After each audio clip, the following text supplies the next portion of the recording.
اللہم صلی علی محمد وعلی آل محمد۔ سوال ہے، حالیہ دنوں میں بریلوی مکتبہ فکر کی ایک تبلیغی تحریک نے اپنے نجی چینل کے پلیٹ فارم سے خوب نعرہ بازی کروائی ہے، اور نعرہ کیا تھا؟ بے گناہ بے خطا معاویہ معاویہ رضی اللہ تعالیٰ عنہ۔ اس حوالے سے سنی شیعہ حلقوں میں شدید تشویش پائی جاتی ہے اور دونوں طرف سے غم و غصے کا اظہار ہو رہا ہے۔ علی بھائی پلیز، آپ چونکہ فرقہ واریت کے خلاف علمی جہاد کر رہے ہیں، لہٰذا اس حوالے سے بھی امت کی رہنمائی کریں، کیونکہ آپ سنی شیعہ اختلافات سے بالا تر ہو کر حق اور سچ بات کرتے ہیں۔ جزاک اللہ خیرا۔ یہ میرے بھائیوں سوال تھا، اور یہ جس کلپ کی طرف اور نجی چینل کی طرف اور جس تحریک کی طرف اشارہ ہے وہ آپ سب کو پتہ ہے۔ اب چونکہ ہماری اکیڈمی کی اسٹریٹجی اس اعتبار سے چینج ہوئی ہے کہ ہم یعنی اسپیسیفکلی کسی کا نام نہیں لیتے، لیکن وہ چونکہ اتنا اوپن سیکرٹ ہوتا ہے کہ وہ پبلک کو پتہ چل جاتا ہے۔ اور یہ کلپ میں نے بھی دیکھا ہے، اور مجھے تو یہ حالیہ دنوں میں اس قسم کے جو کلپس پبلک کے سامنے آ رہے ہیں، اس سے تو مجھے ایک انٹرنیشنل سازش کی بو آتی ہے۔ یعنی پاکستان کے امن کو تباہ کرنے کے لیے اور سنی شیعہ کنفلکٹ کو ہوا دینے کے لیے شاید بھول پن میں اس طرح کے لوگ استعمال ہوتے ہیں، بدنیتی کے ساتھ نہیں، بھول پن میں۔ ان بیچاروں کو خود نہیں پتہ ہوتا کہ وہ کس کاز کے لیے یوز ہو رہے ہیں۔ وہ اپنی طرف سے بڑے اخلاص کے ساتھ ایک کام کر رہے ہوتے ہیں، لیکن اس کا رزلٹ کیا نکل رہا ہوتا ہے؟ وہ اتنا ڈینجرس رزلٹ نکلتا ہے کہ پھر گلی گلی فسادات شروع ہو جاتے ہیں، وَلِعَاذُ بِاللَّهِ تَعَالَى۔ اور یہ میں نے نعرے یعنی دیکھے خود، جو ہے وہ بے گناہ بے خطا معاویہ معاویہ رضی اللہ تعالیٰ عنہ، اور جو پھر کاؤنٹر نیریٹو، جب آپ اس طرح کا نیریٹو کھڑا کرتے ہیں، پھر کاؤنٹر نیریٹو بھی بڑے سخت الفاظ کے اندر آتا ہے، تو وہ کمنٹس نیچے کمنٹس میں اسی قافیے کے اوپر ایک اور شعر بنا کے لوگوں نے لکھا ہوا، بے شرم بے حیا ڈیش ڈیش ڈیش ڈیش۔ تو میں تو وہ الفاظ نہیں بولنا چاہتا، یعنی انہوں نے لکھا بے گناہ بے خطا معاویہ معاویہ، تو جواب میں کمنٹس میں لکھا ہوا بے شرم بے حیا ڈیش ڈیش ڈیش ڈیش۔ تو یہ دونوں طرف سے بالکل غیر علمی اپروچ ہے، اور امام کائنات سید الاولین والآخرین شفیع المذنبین رحمت للعالمین سیدنا و مولانا امام اعظم محمد رسول اللہ صلی اللہ علیہ وآلہ وسلم کی تعلیمات کے بالکل منافی ہے۔ اس حوالے سے انشاءاللہ تعالی میں فرقہ واریت کی لعنت سے بالا تر ہو کر روزے کی حالت میں، آج ماشاءاللہ رمضان شریف کا آخری عشرہ 25واں روزہ ہے، 1439 ہجری بمطابق 10 جون 2018، بالکل انصاف کے ساتھ فرقہ واریت کی لعنت سے بالا تر ہو کر اور اپنی گفتگو میں پورے پازیٹیولی احتیاط کے ساتھ گفتگو کروں گا، تاکہ دونوں حلقوں تک ہماری آواز جو ہے وہ پازیٹیولی پہنچ جائے، اصلاح کا دروازہ بند نہ ہو۔ چونکہ یہ ایک اسپیشل سوال تھا، ویسے آپ نے دیکھا ہے کہ میں 5 6 6 7 8 8 گھنٹے کی نشست میں فی البدی کوسچنز کو ایڈریس کرتا ہوں۔ ظاہر ہے کہ میں روزانہ سینکڑوں ای میلز کو ڈیل کر رہا ہوتا ہوں، تو میرے لیے ایک یوزول یہ ہو جاتا ہے ایشو، لیکن چونکہ یہ ایک اسپیسیفک ٹاپک تھا اور باقاعدہ علماء کی طرف سے مجھ پہ پریشر تھا کہ میں ان کی جو ہے وہ حکم کے اوپر عمل کرتے ہوئے اس کا جواب ریکارڈ کرواؤں، تو میں نے 2 دن لگا کے اسے ایک مینیجیبل فارم میں لکھا ہے، تاکہ تھوڑے سے وقت میں میں اپنی پوری جو گفتگو ہے اس کو کور کر سکوں اور اپنا مدعا پبلک کے سامنے اور علماء کے سامنے رکھ سکوں۔ تو میں یہ 5 علمی پوائنٹس کی شکل میں اس سوال کو ایڈریس کروں گا، اور یہ 5 کا عدد میں نے اس مشہور حدیث سے لیا ہے جو اہل سنت اور اہل تشیع کے ہاں کامن پائی جاتی ہے، اسے حدیث کسا کہتے ہیں، چادر والی حدیث، جو ہماری اہل سنت کی مین سٹریم کی کتاب میں صحیح مسلم کے اندر انٹرنیشنل نمبرنگ کے مطابق 6261 نمبر حدیث ہے، جو دارالاسلام پبلیکیشن کی یہ صحیح مسلم پڑھی ہے، اس کے مطابق بھی، مکتبۃ الشاملہ کے مطابق بھی، اور جو اہل سنت کی بہت بڑی ویب سائٹ ہے ایک اہل حدیث کی، sunna.com، اس میں بھی آپ کو مل جائے گا، اور اسلام 360 جو اینڈرائڈ ایپ ہے اس میں بھی آپ کو اسی نمبر پہ یہ حدیث ملے گی 6261، اور حدیث کی راویہ ہیں اما عائشہ رضی اللہ تعالی عنہا وسلام اللہ علیہا، اور اما عائشہ کے ذریعے یہ حدیث روایت ہونا اس بات کا ثبوت ہے کہ اللہ تعالیٰ یہ چاہتا تھا کہ وہ لوگ جو اہل بیت سے بغض بھی رکھتے ہیں، ناسبی ہیں یا خارجی ہیں، وہ بھی اس حدیث کو ہضم کر لیں۔ حضرت علی روایت کرتے تو شاید ان کے لیے مشکل ہوتا، تو اما عائشہ اس کو روایت کر رہی ہیں رضی اللہ تعالی عنہا وسلام اللہ علیہا۔ اما کہتی ہیں کہ میں نے ایک دن دیکھا کہ نبی صلی اللہ علیہ وآلہ وسلم اس حال میں ہمارے سامنے آئے کہ آپ نے کالے رنگ کی ایک چادر اوڑھی ہوئی تھی اپنے سر مبارک کے اوپر، جو بالوں کی بنی ہوئی تھی اور اس کے اوپر نقش و نگار بنے ہوئے تھے، جیسے ہنڈیا کی شکل کے، اونٹ کے جو کجاوے ہوتے ہیں اس شکل میں اس کے اوپر کڑھائی ہوئی تھی، کالے کلر کی چادر، جو ہم کالی کملی والا یہ لفظ بھی استعمال کرتے ہیں۔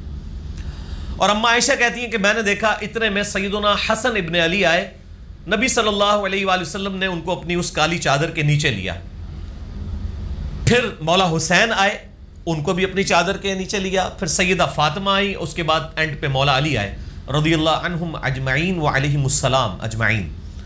ان چاروں کو اپنے ساتھ ایک چادر میں لیا۔ یہ بہت غیر معمولی واقعہ ہے، یہ بڑے سے بڑے لاڈ کرنے والے لوگ بھی اپنے گھر والوں کے ساتھ یہ واقعہ نہیں کرتے، کیونکہ یہ وحی کی تائید کے ساتھ ہو رہا تھا، اور آپ نے سب کو اس چادر کے نیچے لیا، یعنی 5 ہستیاں ہوگی، نبی علیہ السلام اور 4 مزید۔ اسی کی نسبت سے وہ 5 تن پاک کا کانسیپٹ بھی آیا۔ پھر آپ صلی اللہ علیہ وآلہ وسلم نے یہ چادر لے کر قرآن حکیم میں سورۃ الاحزاب کی آیت نمبر 33 تلاوت کی۔ اعوذ باللہ من الشیطان الرجیم، بسم اللہ الرحمن الرحیم، انما یرید اللہ لیذھب عنکم الرجس اہل البیت ویطہرکم تطہیرا۔ اے نبی کے گھر والو، اللہ تو چاہتا ہے تم سے ہر طرح کی ناپاکی دور کر دے اور تمہیں خوب صاف ستھرا کر دے۔ یہ آیت قرآن حکیم میں تو اسپیسیفکلی امہات المومنین کے لیے نازل ہوئی رضی اللہ عنہن، لیکن آپ صلی اللہ علیہ وآلہ وسلم نے اس میں ایکسٹینشن کے طور پر اسپیسیفکلی ان 4 ہستیوں کو بھی شامل کیا اہل بیت کے طور پہ۔ تو ہم اہل سنت کے ہاں امہات المومنین بھی اہل البیت میں شامل ہیں، اور مولا علی، مولا حسن، مولا حسین اور سیدہ فاطمہ علیہم السلام اجمعین، یہ بھی اہل بیت میں شامل ہیں الحمدللہ۔ تو یہ وہ حدیث ہے جس کی وجہ سے میں نے وہ 5 تن پاک کی نسبت سے 5 پوائنٹس، چونکہ ہم بھی نسبتوں کے ماننے والے ہیں، حق 4 یار کو بھی مانتے ہیں، 5 تن پاک کو بھی مانتے ہیں۔ میرا تو کلپ چڑھا ہوا ہے حق 4 یار اور 5 تن پاک، اور پہلے وہ حق 4 یار والے کہتے تھے یار یہ 5 تن پاک تو فارسی میں ہے، تو اب ہم نے ان کو بتایا بھی حق 4 یار بھی فارسی میں ہی ہے۔ تو وہ فارسی کا مطلب یہ تو نہیں کہ وہ ایران کی طرف سے کوئی چیز آ رہی ہے، یہ تو ٹرمز ہیں فقہا نے ڈیوائز کی ہوئی، آپ کر سکتے ہیں۔ سنت مؤکدہ یہ بھی ٹرم کسی حدیث میں نہیں ہے، فقہا نے ڈیوائز کی ہے، تو کوئی نہیں، حق 4 یار ہو، 5 تن پاک ہو، یہ ڈیوائز کی جا سکتی ہے، کوئی ایسی بات نہیں۔ علمی پوائنٹ نمبر 1، اور وہ ہے اما عائشہ رضی اللہ تعالی عنہا وسلام اللہ علیہا، راویہ ہیں اس حدیث کی، کہ آپ صلی اللہ علیہ وآلہ وسلم نے فرمایا لا تسبوا الاموات فانہم قد افضوا الی ما قدموا، مردوں کو گالی مت دو، بے شک وہ اپنے انجام کو پہنچ چکے ہیں جو کچھ انہوں نے آگے بھیجا تھا۔ اگر وہ نیک مردے ہیں تو اپنے نیک اعمال کو پا چکے، اور اگر انہوں نے برائی کی ہے تو برے اعمال کو پہنچ چکے ہیں۔ اللہ تعالیٰ ان کے درمیان ان کے لیے جو فیصلہ فرمانا ہے وہ کروائے گا۔ تم مردوں کو گالی مت دو، یعنی مردوں کو گالی نہیں دینی، کسی مرے ہوئے شخص کی کوئی غلطی ہائی لائٹ ہو جائے یہ الگ چیز ہے، وہ قرآن نے خود بھی کی ہے۔ حضرت یوسف علیہ نبینا علیہ السلام کے جو بھائی تھے، پیغمبر کے بھائی ہیں، پیغمبر کے بیٹے ہیں، 2 نبیوں کے صحابی ہیں، اپنے بھائی کے صحابی بھی ہیں، اپنے باپ یعقوب علیہ السلام کے بھی ہیں، لیکن اللہ تعالیٰ نے سورہ یوسف میں ان کی برائی کا ذکر کیا ہے، ان پہ لعنت نہیں کی ہے۔ برائی کا ذکر الگ چیز ہے، اور لان تان کرنا اور گالی گلوچ کرنا یہ الگ چیز ہے، کیونکہ اگر آپ برائی کا ذکر نہیں کریں گے تو ایون قرآن حکیم میں تو حضرت آدم علیہ السلام کی خطا کا ذکر بھی 7 دفعہ آیا ہے، اور سورۃ الاعراف میں آیا کہ ہم یہ اس لیے ذکر کر رہے ہیں تاکہ اے اولاد آدم، جس طرح تمہارے ماں باپ کو شیطان نے ورگلایا تھا تمہیں نہ ورگلاتے۔ اس کا مقصد نعوذ باللہ حضرت آدم علیہ السلام کی توہین نہیں تھا۔ تو آدم علیہ السلام اگر ڈسکس ہو سکتے ہیں تو صحابہ تو بہت چھوٹی ہستیاں ہیں ان کے مقابلے پہ، ہمارے مقابلے پہ نہیں، انبیاء کے مقابلے پہ۔ یہ حدیث صحیح بخاری میں ہے، لا تسبوا الاموات فانہم قد افضوا الی ما قدموا، انٹرنیشنل نمبر کے مطابق 1393 نمبر حدیث ہے صحیح بخاری میں، اسلام 360 میں بھی کھول کے آپ دیکھ سکتے ہیں۔ رہی وہ حدیث بخاری اور مسلم کی کہ میرے صحابہ کو گالی مت دو، یہ حدیث میں انشاءاللہ بعد میں ڈسکس کروں گا کہ اس حدیث کے ساتھ بھی کتنی دو نمبری کی ہے، خصوصاً علماء نے آدھی حدیث بیان کر کے۔ یہ پوری حدیث چونکہ ان کے اپنے مکتبہ فکر کے خلاف جاتی تھی اس لیے اس کو چھپایا، اور ظاہر ہے کہ اہل سنت نے یہ حرکت کی، اہل سنت کی یہ حدیث ہے بخاری مسلم دونوں میں اس کو بعد میں ایڈریس کروں گا، یہاں پہ میں سکپ کرتا ہوں۔ بھائیو، اس میں شک نہیں ہے کہ کسی بھی شخص کو حضرت معاویہ ابن ابی سفیان رضی اللہ تعالی عنہما سے علمی اختلاف ہو سکتا ہے، لیکن اس کی بنیاد کے اوپر ان پر لعنت کرنا یا گالی گلوچ کرنا اس کی شریعت نے قطعاً ہمیں اجازت نہیں دی، بلکہ اللہ تعالیٰ نے تو یہاں تک ارشاد فرمایا قرآن حکیم میں کہ جو اہل ایمان ہیں وہ اپنے سے پہلے وہ گزرے ہوئے لوگوں کے لیے دعا کرتے ہیں، ربنا اغفر لنا ولاخواننا الذین سبقونا بالایمان، کہ اے اللہ ہم سے پہلے جو ایمان کی حالت میں دنیا سے لوگ چلے گئے ان کی بھی مغفرت فرما، ہمارے بھائیوں کی، اور ہمارے دل میں ان کے لیے کوئی میل نہ رکھ، کوئی میل نہ رکھ ان کے بارے میں۔ اور ظاہر ہے کہ یہ جس کو کہتے ہیں کہ ایک خاص حد تک اس کو کنٹرول کیا جا سکتا ہے۔ اس کائنات میں سب سے پرفیکٹ ایمان کس کا ہے؟ آپ صلی اللہ علیہ وآلہ وسلم کا، لیکن آپ صلی اللہ علیہ وآلہ وسلم کی بھی اپنی حالت کیا ہے؟ صحیح بخاری میں حدیث ہے انٹرنیشنل نمبر کے مطابق 4072 قتل حمزہ والے چیپٹر میں۔ آپ کو پتا ہے کہ وحشی نے قتل کیا تھا حمزہ بن عبد المطلب کو، سیدنا حمزہ کو رضی اللہ تعالیٰ عنہ وعلیہ السلام۔ فتح مکہ کے موقع پر وحشی پیش ہو گیا، صحیح بخاری 4072 نمبر حدیث ہے۔ آپ نے فرمایا تو وحشی ہے؟ کہا یا رسول اللہ حمزہ کا قاتل؟ یا رسول اللہ تیرا ایمان قبول ہے، لیکن کیا تو ایسا کر سکتا ہے کہ مجھے اپنی شکل نہیں دکھانی ہے؟ کون شخص کہہ رہا ہے؟ حریص علیکم بالمؤمنین رؤوف الرحیم، جو مومنین کی جانوں پہ بڑھ کر ان پر حق رکھتے ہیں اور ان سے بڑھ کر ان کے لیے حریص ہیں۔ لیکن ان کے جذبات کیا ہیں؟ حضرت حمزہ کے لیے جو حضور کے چچا بھی تھے اور دو شریک بھائی بھی تھے، کہ ایک شخص صحابی ہو چکا ہے، کلمہ پڑھ چکا ہے، لیکن کہا ہے کہ وحشی مجھے اپنی شکل نہیں دکھانی۔ اب کوئی کہے گا کہ نبی علیہ السلام کے دل میں بغض وحشی تھا، لہٰذا ہم بھی ابھی جو مستقبل میں گفتگو کریں گے تو ہمارے بارے میں بھی کوئی بدگمانی نہ کرے کہ ہمارے دل میں کوئی بغض معاویہ ہے۔ میں پہلے ہی تواڈے کنوں یہ گلاں کٹ دیاں کہ اگر نبی علیہ السلام فرما رہے ہیں نا کہ وحشی مجھے اپنی شکل نہ دکھا، وحشی قاتل حمزہ تھا، تو جو خاندان یعنی آل امیہ نبی علیہ السلام کی پوری نسل کے قتل ہونے کا سبب بنا ہے۔ آپ مجھے بتائیں کسی شخص کو اپنے چچا سے زیادہ محبت ہوتی ہے یا اپنے بچوں سے؟ تو سیدنا حسن و حسین تو حضور کے بچے ہیں، ان دونوں کی شہادت کا سبب جو خاندان بنا، ان کے بارے میں نبی علیہ السلام کے جذبات کیا ہوں گے؟ یہ تو 61 ہجری کے بعد نبی علیہ السلام اگر دنیا میں تشریف لے آتے تو پھر لوگوں کو پتہ چلتا۔ خیر خواب میں آئے ہیں اور بڑے بڑے اشارے کیے ہیں، وہ بڑے ٹاپکس ہیں، میں حدیث بیان کروں، میں نے ریسرچ پیپر ہے اس کے اوپر، میں انشاءاللہ تعارف کروا دوں گا۔ تو فی الوقت میں اس کو تمہیدی گفتگو کے اوپر علمی پوائنٹ نمبر 1 میں یہیں پہ چھوڑتا ہوں۔ تو علمی اختلاف ہو سکتا ہے لیکن گالی گلوچ نہ کیا جائے۔ اس حوالے سے میں اہل سنت اور اہل تشیع دونوں کی جانب سے ان کی کتابوں سے ایک ایک ریفرنس صرف کوٹ کروں گا کہ خود مولا علی رضی اللہ تعالیٰ عنہ علیہ السلام نے معاویہ ابن ابی سفیان کے اوپر لعنت کرنے سے اور گالی گلوچ کرنے سے منع فرمایا ہے۔ اگرچہ انہوں نے خلیفہ راشد کے خلاف بغاوت کی اور ایک بہت کریٹیکل ایشو تھا یہ، لیکن خود مولا علی نے کہا کہ صرف اس کی غلطی ہائی لائٹ کرو، اس کے اوپر لعنت مت کرو۔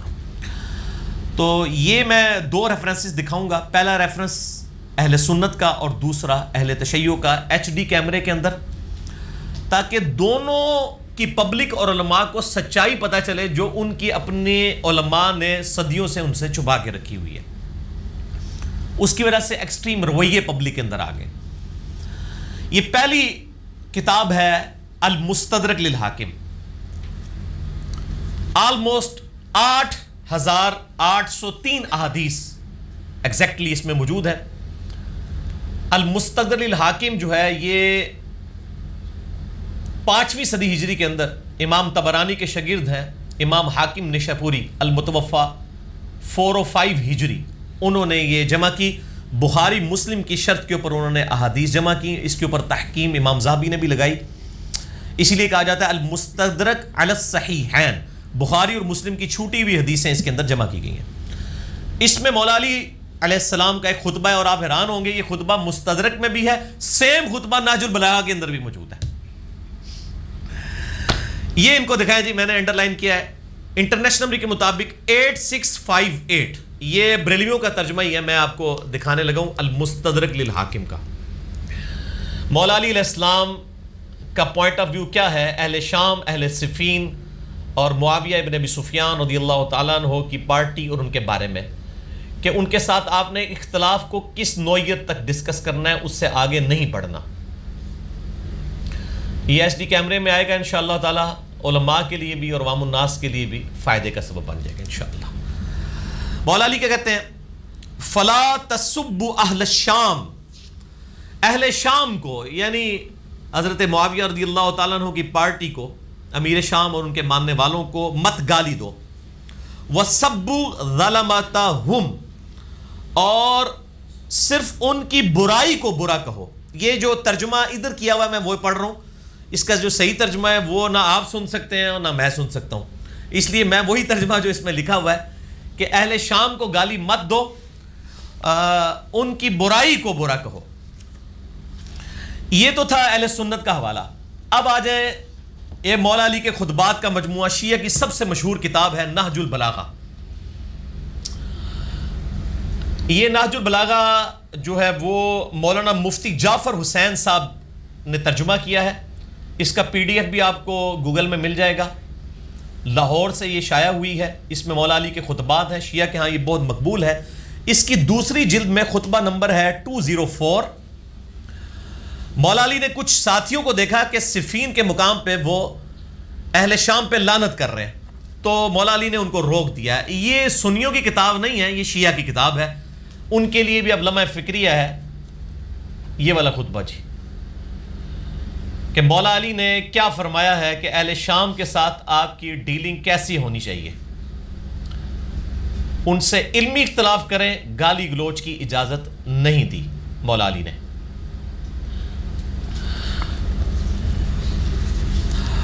وَقَدْ سَمِعَ قَوْمًا مِّنْ أَصْحَابِهِ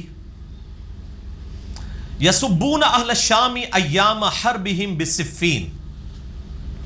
یہ خطبہ ہے اس موقع پر کہ جب مولا علی نے اپنے اصحاب کو سنا کہ وہ اہل شام کو گالیاں دے رہے تھے جنگ صفین کے موقع پر، تو اس کے جواب میں مولا علی نے اپنے ساتھیوں کی تربیت کیسے کی ہے، میں ترجمہ پڑھ کے بتاتا ہوں۔ مولا علی نے کہا، میں تمہارے لیے اس چیز کو پسند نہیں کرتا کہ تم گالیاں دینے لگو، اگر تم ان کے کرتوت کھولو اور ان کے صحیح حالات پیش کرو تو یہ ٹھکانے کی بات ہے۔ وہ جو ہم کہتے ہیں علمی طریقے سے اپنا اختلاف ریکارڈ کروائیں، گالی گلوچ سے نہیں، اور عذر تمام کرنے کا صحیح طریقہ کار یہی ہوگا، تم گالم گلوچ کی بجائے یہ کہو کہ خدایا ہمارا بھی خون محفوظ رکھ اور ان کا بھی، اور ہمارے اور ان کے درمیان اصلاح کی صورت پیدا فرما، اور انہیں گمراہی سے ہدایت کی طرف لا، تاکہ حق سے بے خبر لوگ حق کو پہچان لیں اور گمراہی اور سرکشی کے شیدائی اس سے اپنا رخ موڑ لیں۔ یعنی علمی طریقے سے جو لوگ ٹریک سے ہٹ چکے ہیں اہل شام، ان کو حق کی طرف بلاؤ۔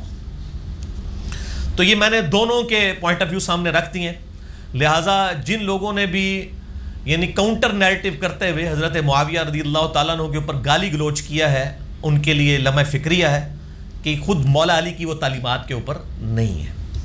باقی جنہوں نے وہ حرکت کی ہے ان کی تو کلاس میں بعد میں لوں گا نا، پہلے تو میں اپنی سنیت جسٹیفائی کر لوں نا پبلک کے سامنے، وہ اگلے پوائنٹس آ رہے ہیں۔ علمی پوائنٹ نمبر 2، اب رہا یہ نعرہ کہ بے گناہ بے خطا معاویہ معاویہ رضی اللہ تعالیٰ عنہ، تو یہ میرے بھائیو اہل سنت کے بنیادی عقائد کے 100% خلاف ہے۔ اہل سنت کے ہاں سوائے انبیاء کرام علیہ السلام کے ہم کسی کے لیے بھی معصومیت کا عقیدہ کلیم نہیں کرتے، چاہے وہ بڑے سے بڑا صحابی ہو، بڑے سے بڑا محدث ہو، بڑے سے بڑا فقیہ ہو۔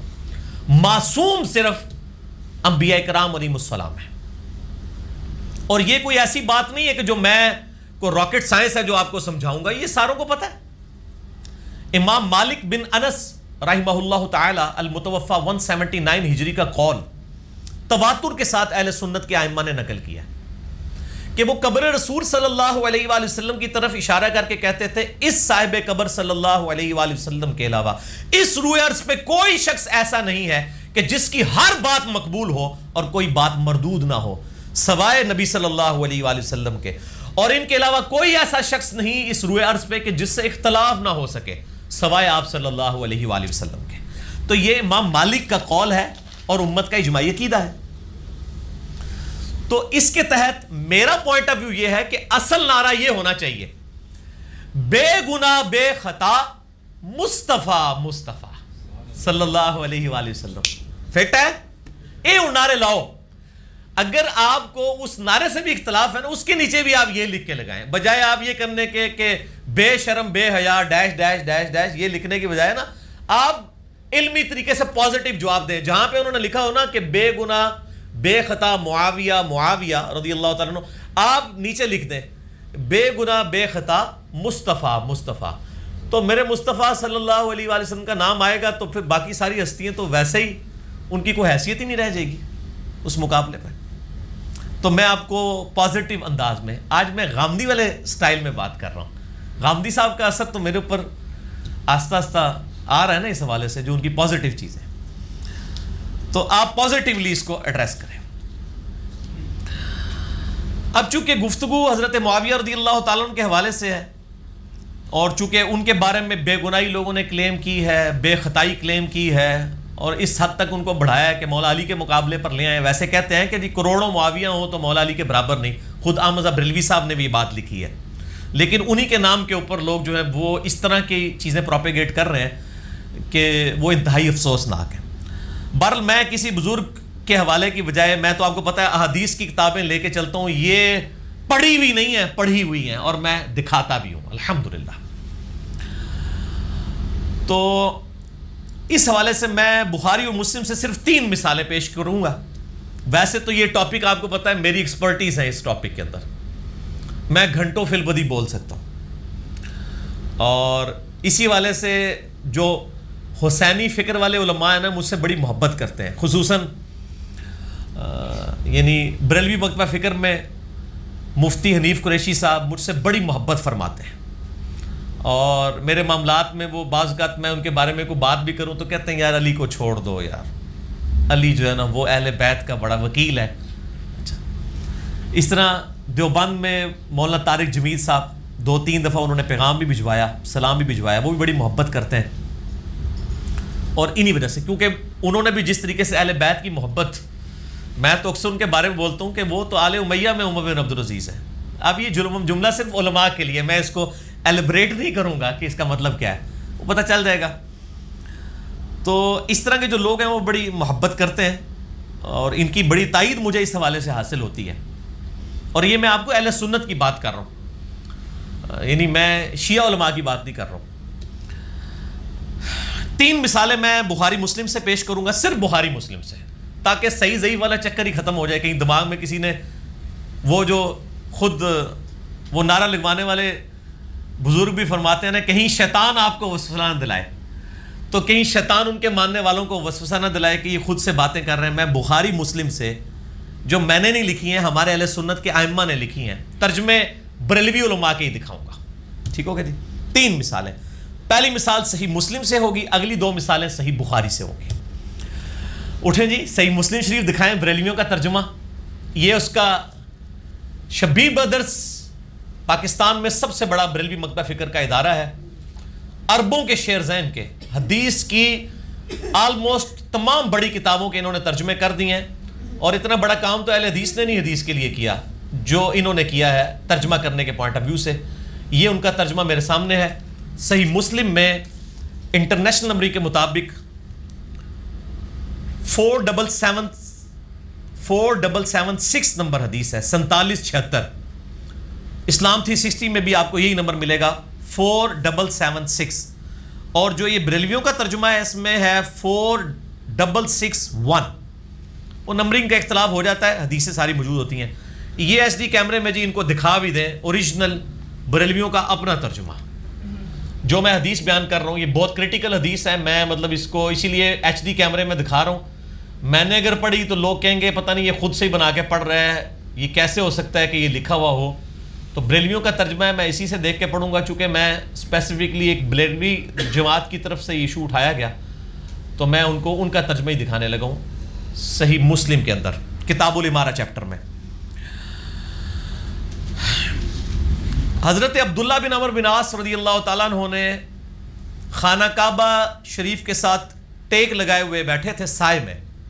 تو انہوں نے اطاعت امیر کے حوالے سے نبی علیہ السلام کے کچھ فرامین ارشاد فرمائے کہ امیر کی اطاعت کرو اور جس کی بیعت کر لو اس کے پیچھے چلو. تو ایک تابعی جو ہے جن کا نام ہے عبد الرحمن بن عبد رب کعبہ, وہ جب یہ ساری باتیں سن رہے تھے تو وہ عبداللہ بن عمر بن عاص کے قریب آئے. انہوں نے کہا کہ یہ جو آپ ہمیں اطاعت امیر کے اوپر لیکچر دے رہے ہیں, کیا یہ ساری باتیں آپ نے نبی علیہ السلام سے خود سنی ہیں؟ تو انہوں نے کہا, اپنے دونوں کانوں اور دل کی طرف اشارہ کیا اور کہا کہ میرے دونوں کانوں نے آپ کی زبانی یہ بات سنی اور میرے دل نے محفوظ کیا. اس کے جواب میں وہ تابعی کہتا ہے کہ آپ کا چچا زاد بھائی معاویہ ابن ابی سفیان رضی اللہ تعالیٰ عنہ, جو اس وقت ہمارا یعنی حکمران تھا ان کا, وہ تو ہمیں یہ حکم دیتے ہیں کہ ہم ناجائز طور پر دوسروں کا مال کھائیں اور لوگوں کو ناحق قتل کریں, جبکہ اللہ تعالیٰ سورۃ النساء میں ارشاد فرماتا ہے 29 نمبر آیت اس تابعی نے پڑھ کے صحابی کو سنائی کہ اللہ ہمیں کیا کہہ رہا ہے اور آپ ہمیں کیا کہہ رہے ہیں. اعوذ باللہ من الشیطان الرجیم, بسم اللہ الرحمن الرحیم. یا ایھا الذین آمنوا لا تأکلوا اموالکم بینکم بالباطل الا ان تکونوا تجارۃ عن تراض منکم ولا تقتلوا انفسکم ان اللہ کان بکم رحیما.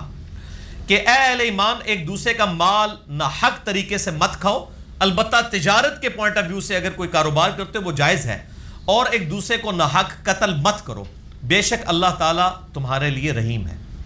تو انہوں نے کہا اللہ تو کہہ رہا ہے کہ حرام خوری نہیں کرنی, ناحق قتل نہیں کرنا, اور ہمارے امیر جو اس وقت ہیں وہ ہمیں حرام خوری بھی کروا رہے ہیں اور ناحق قتل بھی کروا رہے ہیں. اب کتنے سخت الفاظ ہیں. یہ صحیح مسلم شریف ہے میرے بھائی, یہ اصول الکافی نہیں ہے شیعہ کی. اب یہ بات سن کے عبداللہ بن عمر بن عاص, چونکہ منصف مزاج آدمی تھے, آج کا کوئی بندہ ہوتا تو شاید وہ کلاشنکوف نکال لیتا, تو صحابہ کا گستاخ, لیکن وہ نبی کی تربیت یافتہ تھے. انہوں نے اپنا سر جھکا لیا, جنہوں پنجابی کہتے ہیں سوچ ہی پائے گی کہ میں ان کے جواب دیں. تھوڑی دیر بعد انہوں نے سر اٹھایا, اور سر اٹھا کے انہوں نے کہا اطیعہ فی طاعت اللہ وعصہ فی معصیت اللہ عز وجل. معاویہ کی اطاعت کرو اللہ کی اطاعت کے کاموں کے اندر, اور جس جگہ وہ اللہ کی نافرمانی کے کام تمہیں بتائے تم اس کی نافرمانی شروع کرو.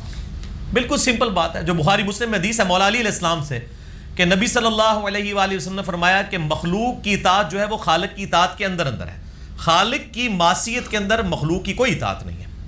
یہ پہلی مثال تھی میرے بھائیوں. دوسری مثال صحیح بخاری میں ہے انٹرنیشنل نمبر کے مطابق 4108. اور یہ ہے غزوہ خندق والے کتاب المغازی چیپٹر میں. یہ بھی بخاری میں بریلویوں کا شبیہ بدرز ہی دکھانے لگا ہوں. یہ فرنٹ پیج ہے بخاری شریف کا.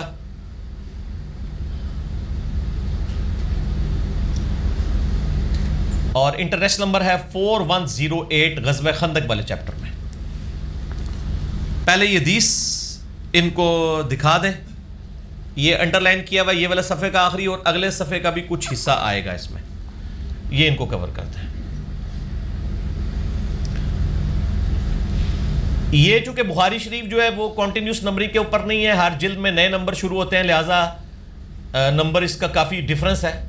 انٹرنیشنل نمبر تو ہے 4108, لیکن اس میں نمبر آ رہا ہے 1283, کیونکہ پہلی جلد جو ہے وہ اس میں آلموسٹ 3000 حدیثیں ہیں, پھر اگلی جلد 1 سے شروع ہوئی ہے. اس کے اگلے الفاظ بھی جو تھے نا وہ بھی میں نے انڈر لائن کیے ہیں, یہ بھی ان کو کیمرے میں دکھا لیں. یہ والا اس والے پیج کے اوپر.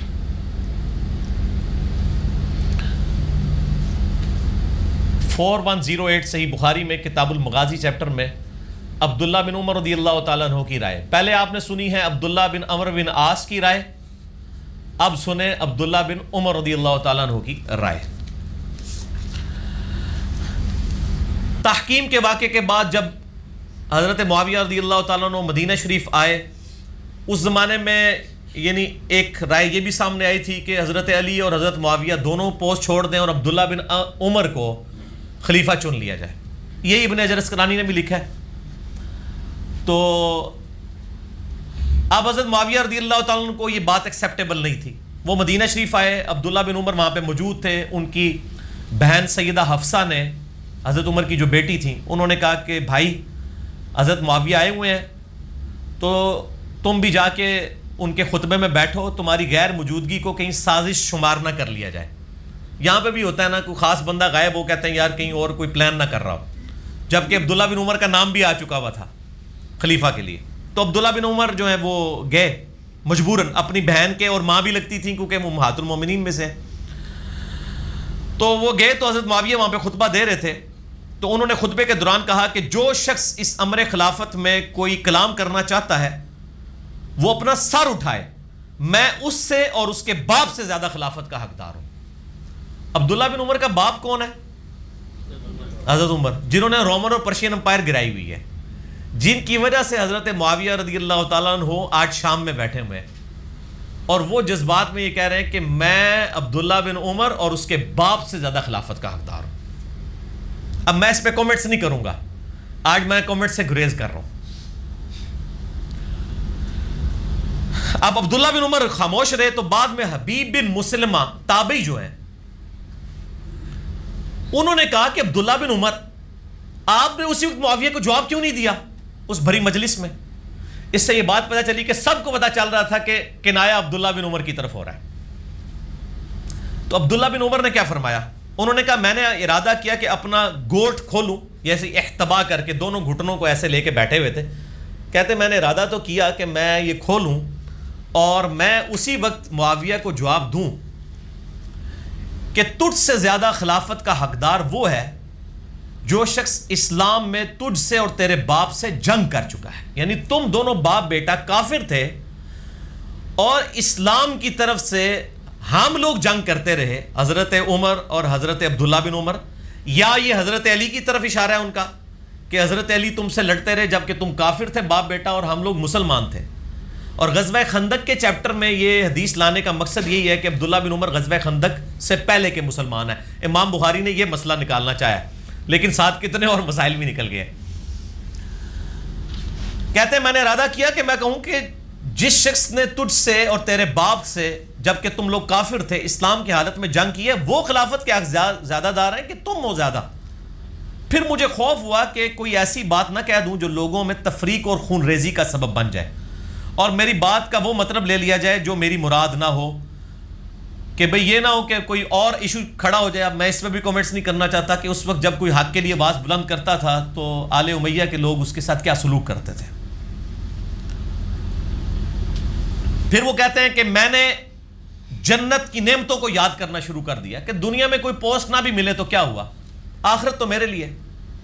اسی پہ میں بولا کرتا ہوں کہ ابن عمر اور ابن علی میں بڑا فرق ہے. عبداللہ بن عمر کی پیسو نیچر تھی، بیک فٹ پہ چلے گئے. ابن حسین جو ابن علی تھے، حسین ابن علی، وہ ایکٹیو نیچر کے تھے، ٹھیک ہے، وہ فرنٹ سے لیڈ کرنے والے تھے، اس لیے وہ بیک فٹ پہ نہیں گئے، یہ بیک فٹ پہ چلے گئے. لیکن دل پہ برا بھی انہوں نے مانا اور اپنی اظہار بھی کر دیا. یعنی وہ یہ انٹروورٹ تھے، وہ ایکسٹروورٹس تھے، حسین ابن علی، اور یہ عبداللہ بن عمر انٹروورٹس. یہ اب سائیکالوجی کی اور ٹرمز ہیں، جن کو آتی ہیں ان کو ہی پتا ہوگا کہ میں کیا بول رہا ہوں. میں جنت کی نعمتوں کو یاد کیا. اب حبیب بن مسلمہ کہتے ہیں کہ عبداللہ بن عمر نے خاموشی اختیار کر کے اپنی عزت بھی بچا لی اور اپنی جان بھی بچا لی. انہوں نے بھی آگے سے یہ بات کی ہے. یعنی ان کو پتا تھا کہ جو شخص بولے تو علمی اختلاف سننا یہ بہت حوصلے کا کام ہے، ہر بندے کے اندر یہ حوصلہ نہیں ہے. اچھا، 2 مثالیں ہوئی.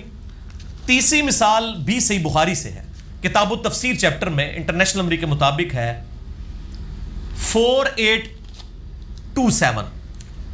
سورۃ الاحقاف کی آیت نمبر 17 کی تفسیر میں امام بخاری لے کے ہیں 4827، اور بریلویوں کا جو یہ دوسری جلد میں بخاری میں نمبر ہے 1948. یہ ذرا دکھا دیں، لیفٹ والے پیج کا آخری حصہ اور رائٹ والے کا اوپر والا، ایک ہی بار میں دونوں کو کور کرتے ہیں.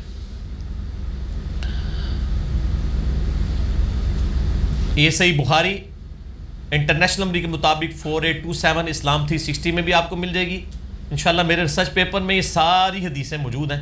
کسی نے پریشان نہیں ہونا کہ یہ اتنی بڑی دریافتیں ہیں تو ہمیں بعد میں یاد نہ رہے. تو سارے انشاءاللہ جتنے بھی ادھر 70-80 کے قریب لوگ بیٹھے ہوئے ہیں ان کو ہارڈ کاپی اس کی مل جائے گی. ریسرچ پیپر کا میں تعارف بعد میں کرواتا ہوں، اور پوری دنیا میں سافٹ کاپی جاتی ہے، ہارڈ کاپی فری. اس حدیث میں آتا ہے کہ مروان بن حکم کو حضرت معاویہ رضی اللہ تعالیٰ عنہ نے جب حجاز کا، مکہ مدینے کا گورنر بنا کے بھیجا تو اس کی ڈیوٹی لگائی کہ وہ حضرت معاویہ کے بیٹے یزید کے لیے لوگوں کی بیعت لیں ان کی اپنی زندگی میں. یہاں پبلک کو جھوٹ بتایا گیا کہ نہیں وہ تو خود بخود ہی بن گیا تھا. تو مروان جو مکہ مدینے کا گورنر تھا اس نے خطبہ دیا، اور خطبے کے دوران اس نے یزید بن معاویہ کا ذکر کرنا شروع کیا تاکہ اس کے باپ کے بعد اس کی بیعت کی جائے. اب سامنے صحابہ بیٹھے ہوئے تھے. یہاں پہ بھی آپ کو پتا ہے نا، حکمرانوں کے جو یعنی آگے لوگ ہوتے ہیں وہ کہتے ہیں جی وہ ہمارے لیڈر نے سوچا ہے کہ امت کے وسیع تر مفاد میں یہ کام کر دیا جائے. تو مروان نے بھی کہا کہ امیر المومنین معاویہ ابن ابی سفیان رضی اللہ تعالیٰ عنہ کو اللہ تعالیٰ نے یہ بات سجھائی ہے، وہ امت کے وسیع تر مفاد میں چاہتے ہیں کہ وہ اپنے بیٹے کو اپنے بعد نامزد کر دیں. اور ساتھ ایک جملہ بولا جو بخاری میں نہیں ہے لیکن باقی حدیث کی کتابوں میں ہے. وہ جملہ یہ بولا جیسا کہ ابو بکر نے بھی تو عمر کو بنایا تھا. اب عمر کوئی بیٹا تھا ابو بکر کا؟ ابو بکر کے تو بیٹے جوان تھے، محمد بن ابی بکر، عبد الرحمن بن ابی بکر. عمر کے بیٹے جوان تھے، انہوں نے اپنے بیٹوں کو نہیں بنایا. اب سامنے حضرت ابو بکر کا بیٹا بیٹھا ہوا تھا، سیدہ عائشہ کا بھائی عبد الرحمن بن ابی بکر. حضرت عبد الرحمن بن ابی بکر نے مروان کی جب یہ بات سنی تو کچھ کہا. امام بخاری نے وہ الفاظ نہیں نقل کیے کہ کیا کہا، لیکن گل کوئی چوبے والی کیتی ہے، ایسی کیتی ہے جیڑی وہ کہنے چوب گئی اگلے بندے نو. لیکن وہ بات باقی حدیث کی کتابوں میں آئی ہے، اور انہوں نے ترجمہ کرنے والے نے بڑی انصاف کیا، اس نے بریکٹ میں لکھ دیا کہ وہ بات کیا تھی. یعنی اپنے لڑکوں کو جانشین کرنا تو کیسر و کسرا کی سنت ہے، نبی کا طریقہ نہیں ہے. یعنی یہ وہ رومن اور پرشین امپائر کے بادشاہوں کا طریقہ ہے کہ وہ اپنے بچوں کو اپنے بعد خلیفہ نامزد کرتے ہیں. نبی اور خلفاء کا یہ طریقہ نہیں جو تو کہہ رہا ہے کہ وہ امت کے وسیع تر مفاد میں کرنا چاہتے ہیں. سیدھی طرح کہو کہ تم لوگ کیسر و کسرا کی بدعت کو زندہ کرنا چاہتے ہو. اور یہ الفاظ جو ہے نا، یہ حدیث جو ہے صحیح بخاری کی 4827 تفسیر ابن کثیر میں موجود ہے، سورۃ الاحقاف کی آیت نمبر 17 میں 17 نمبر میں. فتح الباری میں ابن حجر اسقلانی نے یہ ساری باتیں نقل کی ہیں، جو سب سے بیسٹ شرح ہے صحیح بخاری کی. ابن حجر اسقلانی المتوفا 852 ہجری. المستدرک للحاکم میں موجود ہے، سنن نسائی الکبریٰ کے اندر موجود ہے. ساری کتابوں کے اندر یہ موجود ہے. 5B ریسرچ پیپر میں میں نے سارے کے طرق جمع کر دیے، سارے کے سارے وہ آپ پڑھ سکتے ہیں. بہرحال جب یہ بات کی تو مروان کو غصہ آیا، اس نے کہا پکڑو عبد الرحمن بن ابی بکر کو.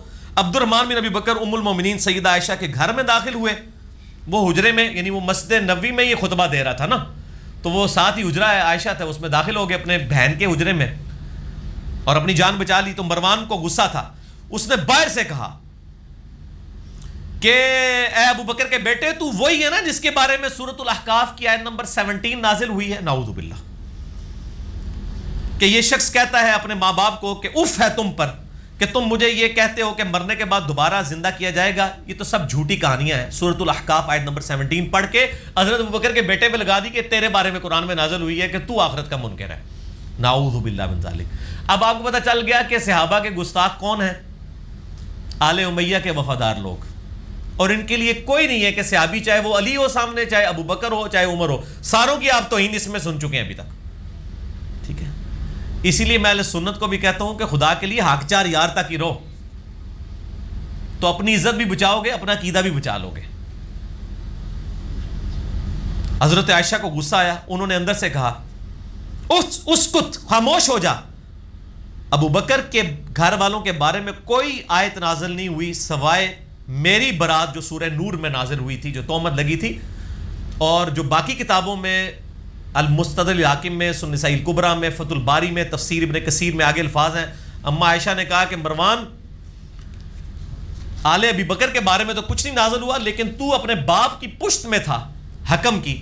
جب نبی علیہ السلام نے کہا تھا حکم پر لعنت، اس کی اولاد پہ لعنت، تو اسی لعنت کا حصہ ہے، تجھ پہ تو اللہ کے نبی نے لعنت فرمائی تھی. یہ سارے کے سارے طرق میں نے جمع کیے ہیں. بلکہ آپ تفسیر ابن کثیر کھول لیں اور فتح الباری کھول لیں، 4827 نمبر حدیث فتح الباری میں دیکھ لیں انٹرنیشنل نمبر کے مطابق، صحیح بخاری کی. اور تفسیر ابن کثیر میں سورۃ الاحقاف 26ویں پارے کی پہلی سورت ہے، 17 نمبر آیت کھولیں، تفسیر ابن کثیر کھول دیں. یہ آپ کو دریافت نہیں کرنی پڑے گی. جس کے اوپر دل ٹھکتا ہے، بریلوی ہے، دیوبندی ہے، حدیث ہے، شیعہ ہے، اپنا اپنا ترجمہ پڑھ لیں. ٹھیک ہوگا جی؟ یہ میں نے آپ کو بریلوی ترجمہ دکھا دیا. علمی پوائنٹ نمبر 3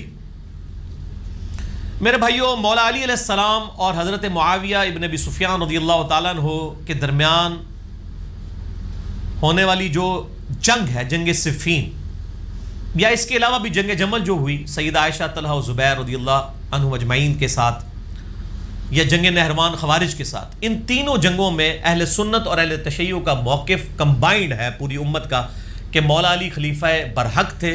اپنی تمام جنگوں پہ وہ حق پر تھے. مخالفین کو غلطی لگی، اب اس میں اختلاف ہے، کوئی کہتا ہے اجتہادی غلطی لگی، کوئی کہتا ہے جان بوجھ کے. اس ٹاپک کو سائیڈ پہ رہنے دیں. بہرحال حضرت علی کے حق ہونے پہ سب کے سب لوگ متفق ہیں. اب شیطانی وسوسے سے بچنے کے لیے کسی کو وسوسہ ہے کہ یہ ٹاپکس جو ڈسکس ہو رہے ہیں یہ تو علی کی اختراع ہے، بزرگوں نے تو کبھی یہ ٹاپک ڈسکس نہیں کیے، مشاجرات صحابہ پہ بالکل خاموشی اختیار کر لی جائے. وہ خاموشی یہ اختیار کی جائے کہ ان کو گالی گلوچ نہ کریں. جو ان ٹاپکس پہ احادیث آئی ہیں اور نبی علیہ السلام نے خود باتیں ارشاد فرمائی ہیں، تو کیا you are trying to teach your prophet? کیا آپ نبی کو خاموش کروائیں گے کہ آپ نے آنے والے جنگوں کے بارے میں جو کچھ یہ کہا ہے آپ کو نہیں کہنا چاہیے تھا؟ نعوذ باللہ من ذالک. مسند احمد کے اندر، المصنف ابن ابی شیبہ میں اور کئی کتابوں میں حدیث ہے کہ میری اس بیوی کا کیا حال ہوگا جس پہ حوض کے کتے بھونکیں گے. سیدہ عائشہ پہ بھونکے، وہ رو پڑیں، واپس جانے کا ارادہ کیا. اب نبی علیہ السلام کو تو اما عائشہ کی عصمت کی ہم سے زیادہ قدر تھی، لیکن آپ نے تو سچائی بیان کی. یعنی میں تو کبھی اپنی بیوی کے بارے میں کوئی بات نہ کروں، اس کا کوئی نیگیٹو چیز ہائی لائٹ نہ کروں، لیکن نبی علیہ السلام کی پوسٹ جو ہے وہ صرف ایک خامند کی سی تو نہیں تھی، بلکہ ایک اللہ کے ریپریزنٹیٹیو تھے. اور مستقبل کی خبریں، علامات النبوہ کی یہ خبریں ہیں. دلائل النبوہ امام بیہقی نے 3500 احادیث پہ پوری کتاب لکھی ہے، جس میں نبی علیہ السلام کو نبی ثابت کیا ہے اس بنیاد پہ کہ ان کی پروفیسیز اور مستقبل کی خبریں سچی ثابت ہوئی ہیں. اور میں اس پہ ایک جملہ بولتا ہوں جو آج تک کسی جگہ میں نے پڑھا نہیں ہے، کہ نبی علیہ السلام ایک جنگجو تھے یا پیغمبر تھے. اس میں فرق صرف یہی حدیثیں میں کر کے بتائیں گے. کیونکہ دنیا میں جب بھی کوئی جنگجو آتا ہے نا تو وہ غلبہ حاصل کرتا ہے، اس کی وفات کے بعد پھر معاملات تتر بتر ہو جاتے ہیں. اسکندر اعظم کو دیکھ لیں، چنگیز خان کو دیکھ لیں. تو کافر کہتے ہیں کہ تمہارا نبی بھی ایک جنگجو تھا، عرب کے لوگوں کو ایک جھنڈے کے نیچے جمع کر کے اس نے رومن اور پرشین امپائر الٹوا دی. اس لیے دیکھو جب وہ چلے گئے پیچھے یہ بھی لڑنا شروع ہو گئے. لاجیکلی تو بات ان کی بڑی ساؤنڈ ہے. اس کا تدارک ہمارے پاس صرف یہ ہے کہ اسکندر اعظم جب گیا تھا نا تو وہ یہ نہیں بتا کے گیا تھا کہ میرے مرنے کے بعد یہ ہوگا اور یہ بندہ یہ کرے گا. چنگیز خان بھی نہیں بتا کے گیا. یہ چیز آپ کو ممتاز کرتی ہے آپ صلی اللہ علیہ وآلہ وسلم کو دنیا کے جنگجو بادشاہوں سے. آپ تو حسین کے بارے میں رو رہے ہیں. مسند احمد میں حدیث ہے کہ میرے اس بچے کو فرات کے کنارے شہید کر دیا جائے گا اور 50 سال بعد. اچھا اسی طریقے سے عمار ابن یاسر کو کہہ رہے ہیں کہ اس کو ایک باغی جماعت قتل کرے گی. اور کب؟ تقریباً 28-30 سال کے بعد. یہ تو ایک پورا ٹاپک ہے. امام بیہقی کی کتاب ہے المتوفا 458 ہجری جو امام حاکم نشا پوری کے شاگرد ہیں. دلائل النبوہ اردو میں چھپ چکی ہے 6 جلدوں میں. وہ آپ پڑھ کے دیکھیں کہ نبی علیہ السلام کی نبوت کی خبریں کیسے پوری ہوئی. یہ آپ کو ممتاز کرتی ہے کہ آپ جنگجو نہیں تھے, اللہ کے پیغمبر تھے. اسی لیے آپ صلی اللہ علیہ وآلہ وسلم نے ٹائنیز ڈیٹیل تک اپنے بعد آنے والے واقعات, یعنی 1000 سال بعد تک کے واقعات جو اب ہم تو ہسٹری میں دیکھ سکتے ہیں, تاتاریوں کی جنگوں تک کا ذکر موجود ہے کہ کن لوگوں کے ساتھ مسلمانوں کی جنگیں ہوں گی. تو یہ فرق ہے میرے بھائیوں. تو یہ کوئی میری اختراع نہیں ہے بلکہ اسپیسیفکلی جنگ جمل صفین نہروان کے اوپر باقاعدہ محدثین نے باب باندھے ہیں. اور اہل سنت کی سب سے بڑی کتاب اس روئے عرض پہ حدیث اور آثار کی ہے المصنف ابن ابی شیبہ, جو امام بخاری امام مسلم کے استاد ہیں, اور مسلم شریف میں 1500 حدیثیں امام ابن ابی شیبہ سے ہیں. 20% آف صحیح مسلم جو ہے وہ امام ابن ابی شیبہ سے ہے. المتوفا 235 ہجری. تقریباً 39,000 احادیث اور آثار انہوں نے جمع کیے ہیں. 39,000. یہ اس کی آخری جلد ہے. یہ بھی اردو ترجمہ ہو کے مکتبہ رحمانیہ کی طرف سے آ چکا ہے. اس میں آپ کو بتاتا ہوں جنگ جمل صفین نہروان پہ پورے چیپٹر ہیں, اور یہ ہم نے چیپٹر اپنی ویب سائٹ پہ 5D ریسرچ پیپر کے نام سے 187 آثار چڑھا بھی دیے. یہ جی المصنف ابن ابی شیبہ. احادیث اور آثار کا اہل سنت کے پاس اس سے بڑا کوئی مجموعہ نہیں ہے. آلموسٹ 39,000 احادیث اور آثار کا مجموعہ ہے. اس کا آخری چیپٹر ہی ہے کتاب الجمل, جس میں 3 باب ہیں. پہلا سیدہ عائشہ طلحہ زبیر کے اس قافلے کے بارے میں, جمل کے بارے میں, دوسرا صفین کے بارے میں, اور تیسرا نہروان کے بارے میں. یہ ان کو دکھا دیں. 187 احادیث اور آثار انہوں نے جمع کیے ہیں کتاب الجمل چیپٹر میں. یہ ہم نے PDF اس کا بنا کے اپلوڈ کر دیا اپنی ویب سائٹ اہل سنت پاک.com پہ ریسرچ پیپر نمبر 5B کے عنوان سے. ٹھیک ہے جی, تو وہ آپ پڑھ سکتے ہیں. یہ میں نے آپ کو اس لیے کلیئر کر دیا کہ تاکہ مشاجرات صحابہ پہ, صحابہ اکرام کے ان اختلافات پہ ہمارے محدثین نے باقاعدہ یعنی کتابیں لکھی ہیں, چیپٹرز بنائے ہیں. اب ہم آپ کو بھی اپنا ایک چیپٹر دکھاتے ہیں جو ہم نے بھی لکھا ہے الحمدللہ. یہ میرے بھائیوں, یہ آپ کو سب کو اینڈ پہ مل جائے گا انشاءاللہ تعالی. واقعہ کربلا کا حقیقی پس منظر 72 صحیح الاسناد حدیث کی روشنی میں, جس میں 200 روایتیں میں نے اہل سنت کی مین سٹریم کی کتابوں سے, زیادہ تر بخاری و مسلم سے جمع کی ہیں. شہادت عمر سے لے کر واقعہ کربلا تک, جنگ صفین نہروان, جنگ جمل کے اوپر, اور واقعہ کربلا کے حقیقی اسباب, اور شہادت عثمان کے بھی حقیقی اسباب. ایک تو وہ جعلی اسباب ہیں جی, ایک عبداللہ بن سبا تھا 10,000 صحابہ کی مت مار دی اس نے, نعوذ باللہ. نہیں, چند لوگوں کی غلطیوں کو چھپانے کے لیے یہ ایک فرضی کریکٹر گھڑا. عبداللہ بن سبا آیا تھا بعد میں, لیکن مولا علی نے اسے قتل کروایا. شہادت عثمان میں اس کا کوئی دخل نہیں ہے. وہ کچھ اور اسباب تھے جو بخاری مسلم میں آئے ہیں, وہ میں نے بیان کیے ہیں. ویسے آپ میرے یوٹیوب پہ بھی کلپ دیکھ لیں, رپلائی ٹو ڈاکٹر اسرار رحمہ اللہ تعالی آن اسباب آف شہادت عثمان, ایک یہ کلپ ہے.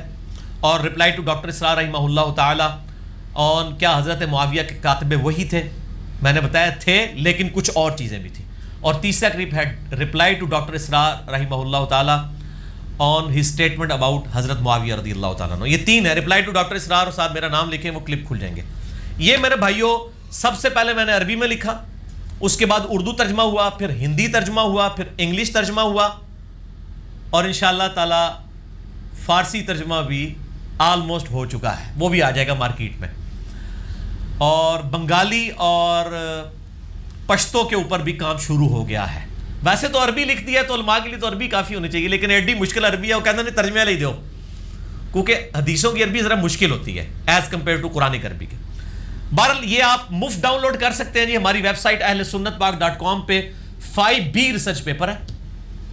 واٹس ایپ کے ہمارے جو بھائیوں کے نمبرز دیے ہیں ان سے PDF فری منگوا سکتے ہیں.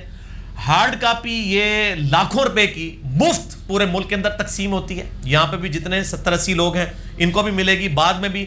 اور جو لوگ کیمرے پہ یہ دیکھ رہے ہیں ویڈیو ماشاءاللہ لاکھوں لوگوں تک یہ پہنچے گی، تو وہ ہمارے عثمان بھائی سے رابطہ کریں جو بیچارے پورا دن ڈاک لکھتے رہتے ہیں اور فری ڈاک جاتی ہے. ماشاءاللہ میں نے آپ کو بتایا کہ اللہ کے فضل سے 1 لاکھ روپے سے زیادہ کی ڈاک ہماری مہینے کی الحمدللہ جا رہی ہے فریلی پورے ملک کے اندر.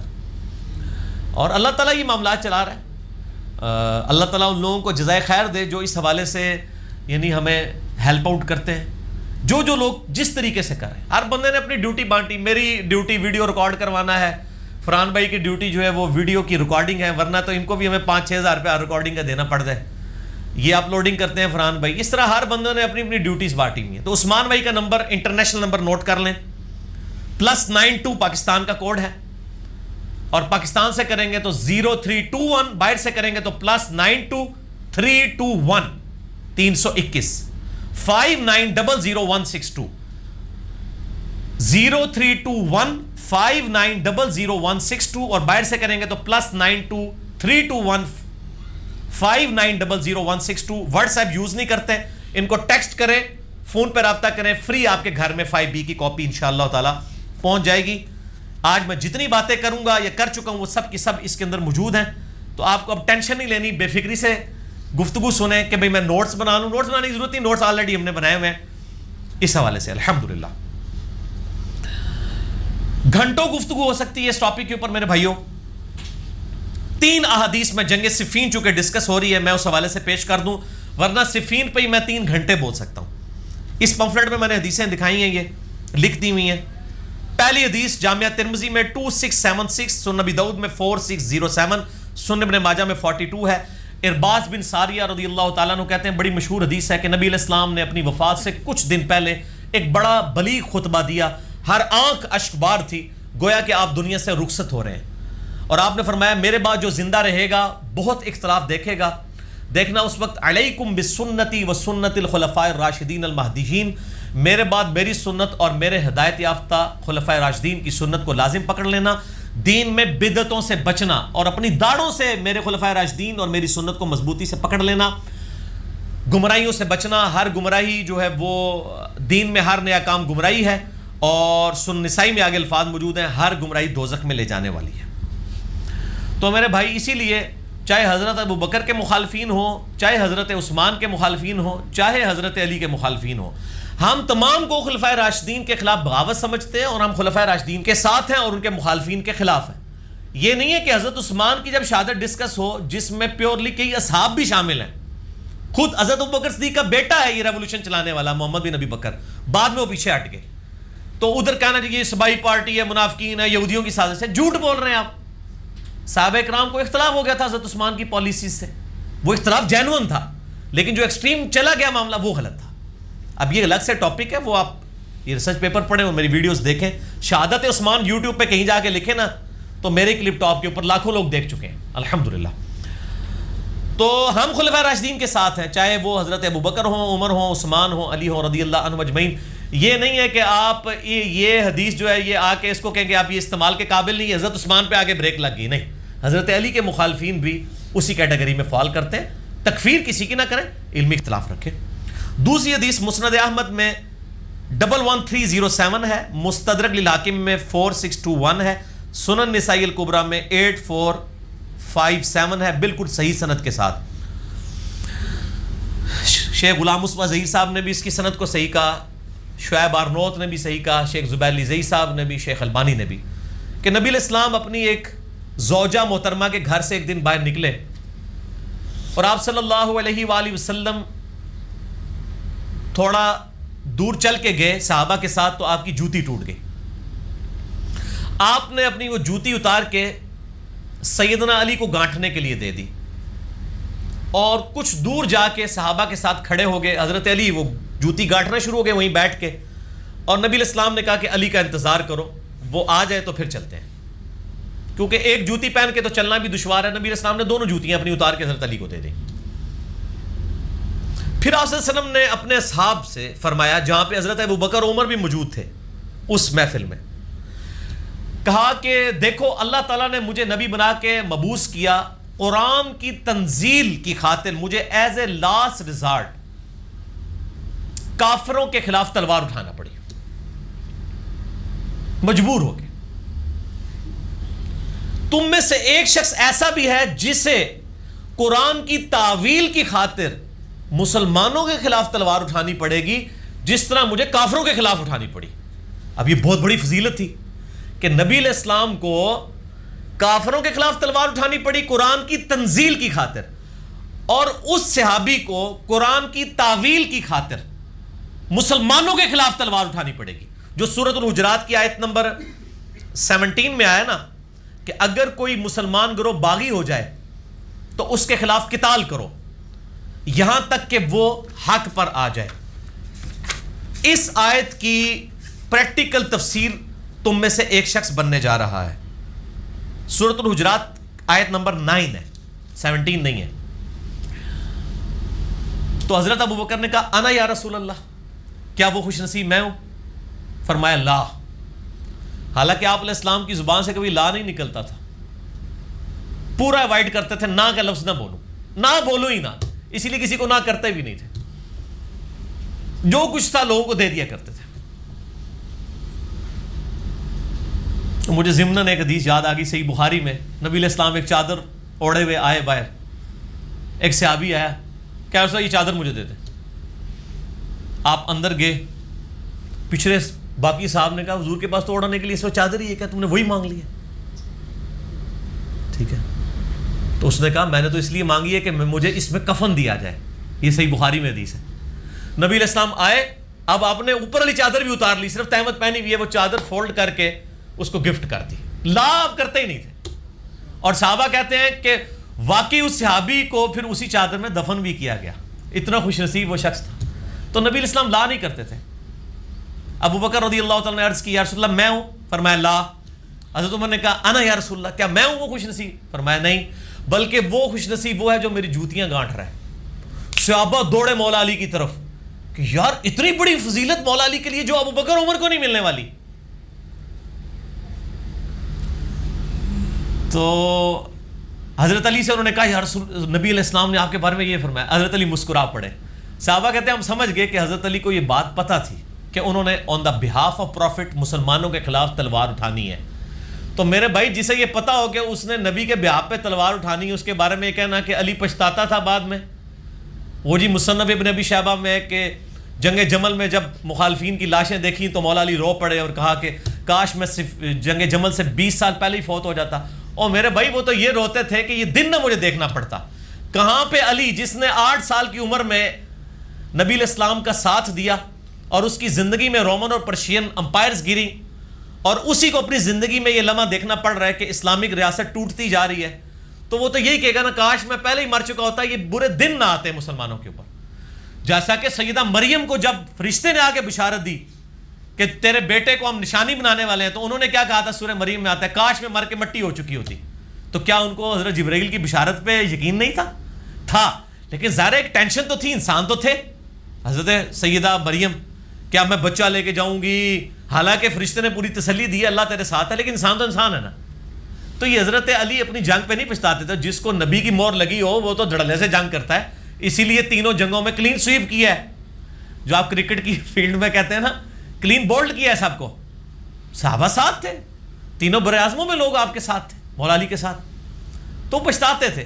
یہ شریف آدمی یہی ہوتا ہے کہ وہ مخالفین پہ بھی وہی روتا ہے، ٹھیک ہے۔ طلحہ کے بیٹے کی لاش پڑی ہوئی ہے تو مولا علی گریا کر رہے ہیں۔ نہج البلاغہ میں بھی ہے، مصنف ابن ابی شیبہ میں آپ جمل کا چیپٹر کھول کے پڑھ لیں۔ تو مولا علی مسکرا پڑے۔ صحابہ کہتے ہیں ہمیں پتہ چلا اچھا ان کو پتہ ہے کہ انہوں نے آن دا بہاف آف پروفٹ یہ جنگیں لڑنی ہیں۔ تیسری حدیث بخاری اور مسلم کی متفق علیہ حدیث ہے، بخاری میں 2812، مسلم میں 7320، اور بخاری میں ایک اور طریق بھی ہے 447، 2812 بھی ہے 447 بھی۔ عمار ابن یاسر کے بارے میں یہ حدیث اتنی سخت حدیث ہے کہ شیخ زبیر علی رحمہ اللہ تعالیٰ کہا کرتے تھے علی بھائی جب میں یہ حدیث پڑھتا ہوں نا میں کانپ اٹھتا ہوں کہ میں اس کی تعویل کیا بیان کروں.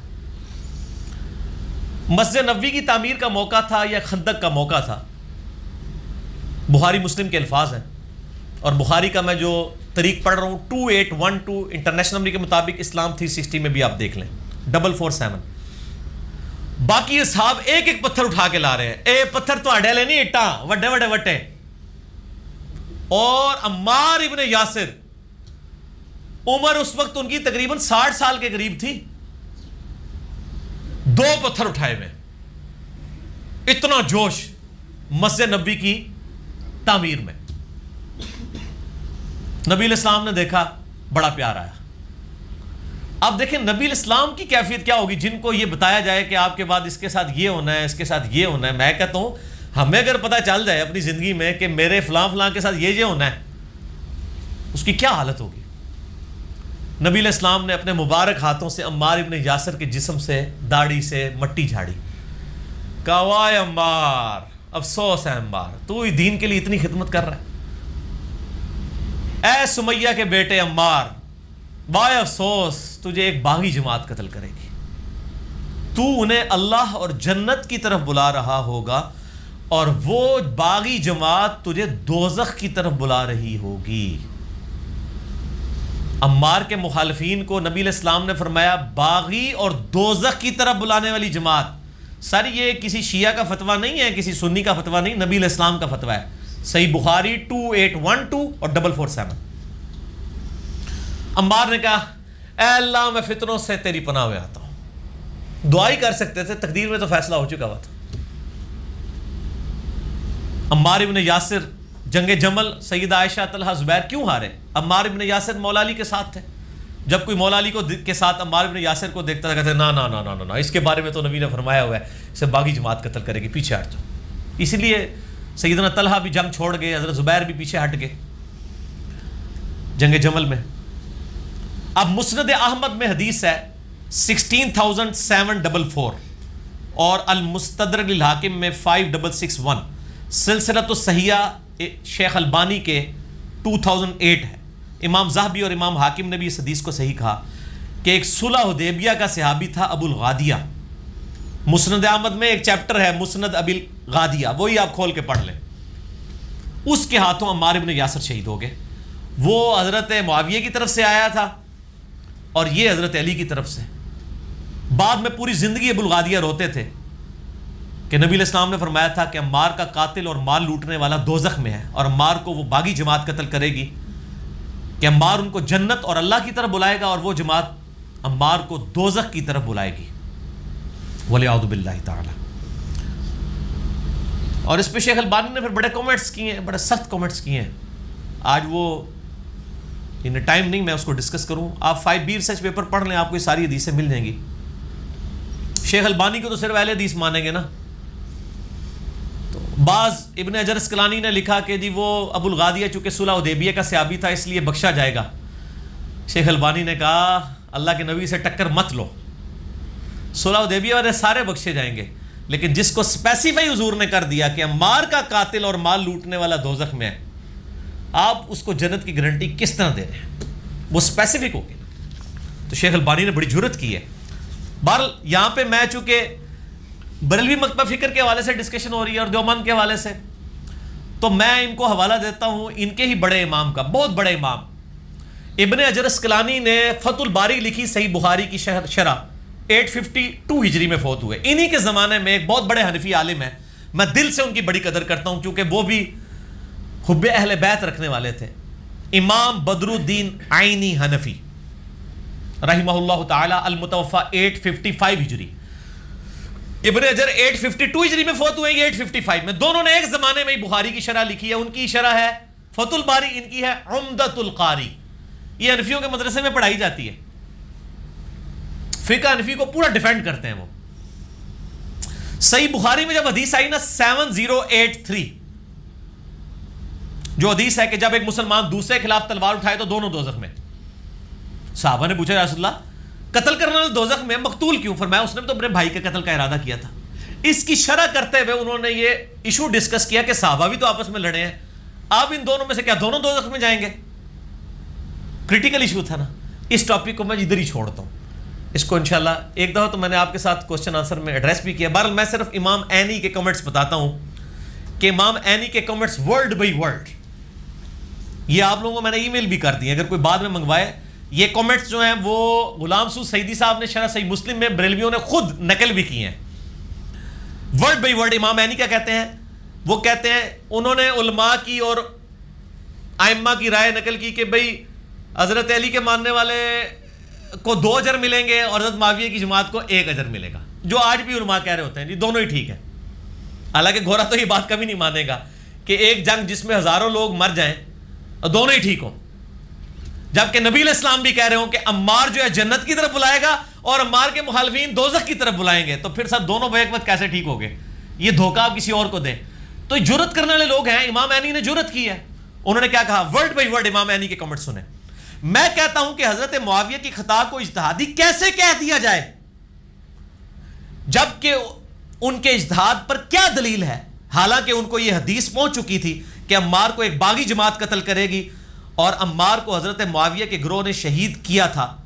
کیا حضرت معاویہ اس پہ راضی نہیں ہے کہ اللہ تعالیٰ ان کو برابر چھوڑ دے بجائے اس کے کہ وہ 1 اجر کی امید رکھتے ہوں؟ یہ جناب امام عینی کے کمنٹس ہیں.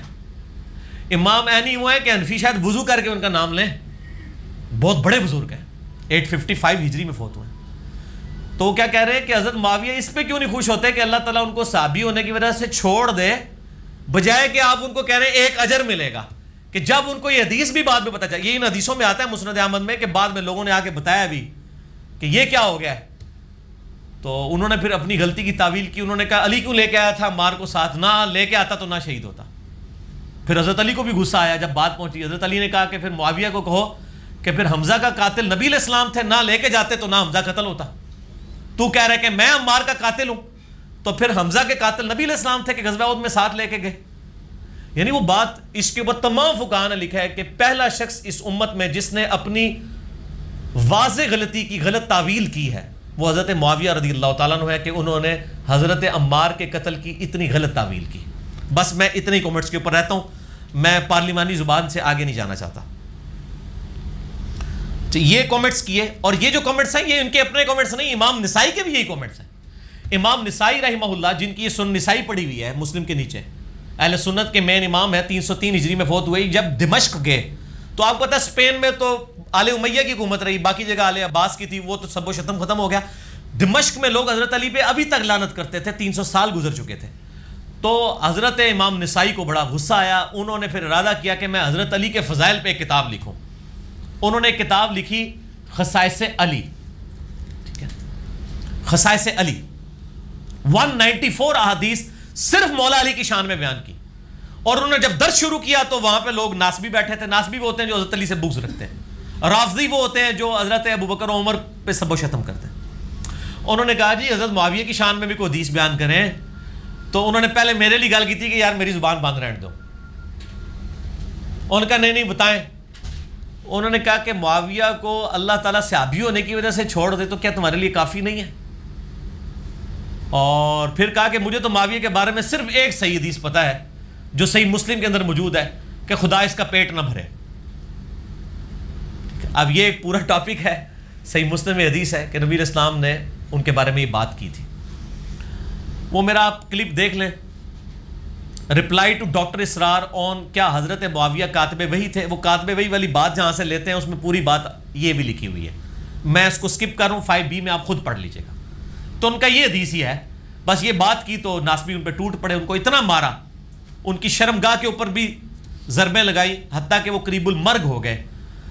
تو انہوں نے وصیت کی کہ مجھے اسی حالت میں مکے لے جاؤ. مکے لے گئے اور ان کی خواہش تھی کہ اہل بیت کے گھر تھے نا مکے میں جہاں پہ، انہوں نے کہا مجھے وہاں پہ دفن کرنا. اہل بیت کے لیے شہید ہوئے اور ان کی لاش وہاں پہ پھر دفن کی گئی. یہ جو باب بنو ہاشم ہے نا خانہ کعبہ شریف کا، اس کے پاس ان کو دفن کیا گیا. اب تو خیر وہ ان کی قبر کے آثار مٹ چکے ہیں، لیکن وہ اس طرف دفن کیے گئے تھے. یہ ان کی شہادت کا واقعہ تواتر کے ساتھ تمام ائمہ اہل سنت نے، امام زابی ہوں باقی ائمہ نے نقل کیا ہے کہ حضرت علی کی محبت میں یہ شہید ہوئے ہیں. امام نسائی انہوں نے بھی یہ الفاظ استعمال کیے تھے. خصائص علی انہوں نے لکھی، یہ بھی اردو میں آ چکی ہے. میں بریلویوں کا ترجمہ ہی دکھاتا ہوں. غلام سعود سعیدی صاحب میرے استاد، ان کے بڑے لائق ترین شاگرد، اور آپ سمجھ لیں یہ اس دور کے بریلویوں کے محدث ہیں. قاری ظہور احمد فیضی صاحب، میری ان سے پرسوں تقریباً آدھے گھنٹے کی فون پہ بات بھی ہوئی ہے. بڑی شفقت فرمائی انہوں نے خصائص علی کی شرح لکھی ہے آلموسٹ کوئی 1200-1300 صفحوں پہ. یہ یوٹیوب پہ ہم دکھا دیتے ہیں، آپ یہ خریدیں بھی. ضیاء القرآن پبلیکیشن سے بھی آپ کو مل جائے گی، مکتبہ باب العلم سے اور جامعہ علی المرتضیٰ لاہور سے شائع ہوئی ہے. ضیاء القرآن پبلیکیشن جو لاہور میں، ان کو فون کریں، ان سے بھی آپ کو یہ مل جائے گی خصائص علی. یہ دکھائے جی بریلویوں کا ترجمہ ہی ہے حضرت علی کی شان پہ 194 حدیث. اور انہوں نے تو ماشاءاللہ تمام تاریخی روایتیں اور تمام چیزیں بیان کی ہیں. اور اس کتاب کی فضیلت کے لیے میں آپ کو ایک بات ہی کافی ہے، اس کتاب کے اوپر تقریض لکھی بھی تو نہیں لیکن زبانی میں آپ کو بتا دیتا ہوں. ڈائریکٹ ایک بریلوی عالم دین ہے، مولا طارق جمیل صاحب کے بڑے قریبی دوست ہیں، ان کا نام میں نہیں لیتا. وہ کہتے ہیں طارق جمیل صاحب نے یہ پوری کتاب پڑھی ہے خصائص علی ظہور احمد فیضی صاحب کی، اور کہتے ہیں کہ جی طارق جمیل صاحب کے الفاظ تھے کہ مولانا مودودی رحمہ اللہ تعالیٰ نے جو خلافت و ملوکیت لکھی ہے نا، اگر اس میں کہیں کوئی سکم باقی رہ گیا تھا نا تو اس شخص نے وہ پورا کر دیا. اور وہ کہتے ہیں کہ میں اس کو گریڈنگ میں خلافت و ملوکیت سے اوپر کتاب سمجھتا ہوں. یہ طارق جمیل صاحب نے کہا. ٹھیک ہے جی. خصائص علی حضرت علی کی شان میں امام نسائی نے لکھی ہے، اور یہ جو شرح لکھی ہے نا انہوں نے ظہور احمد فیضی، اور یہ طارق جمیل صاحب کا ہی حوصلہ ہے کہ دیوبندی عالم ہو کے ایک بریلوی عالم کی شرح کو کہہ رہے ہیں کہ اتنی بہترین شرح ہے. یہ طارق جمیل صاحب کے چونکہ کامنٹس ہیں اس لیے میں اس کتاب کو انٹروڈیوس کروا رہا ہوں. یہ تو 1000 کاپیاں اس کی اس وقت 2011 میں چھپی تھی، شاید ساری بھی نہ بکی ہوں، لیکن امید ہے انشاءاللہ جب ہم انٹروڈیوس کرواتے ہیں تو پھر نئی پرنٹنگز کروانی پڑ جاتی ہیں لوگوں کو. تو یہ نیکی کریں، اور ان کے ساتھ بھی نیکی ہے. یہ کتاب پہ اگر کوئی نمبر لکھیں تو میں بول بھی دیتا ہوں آپ کو. ہاں جی لکھیں برائے رابطہ. ایک نمبر ہے 030024955037. دوسرا نمبر بھی 0300 کے ساتھ ہے 45173665.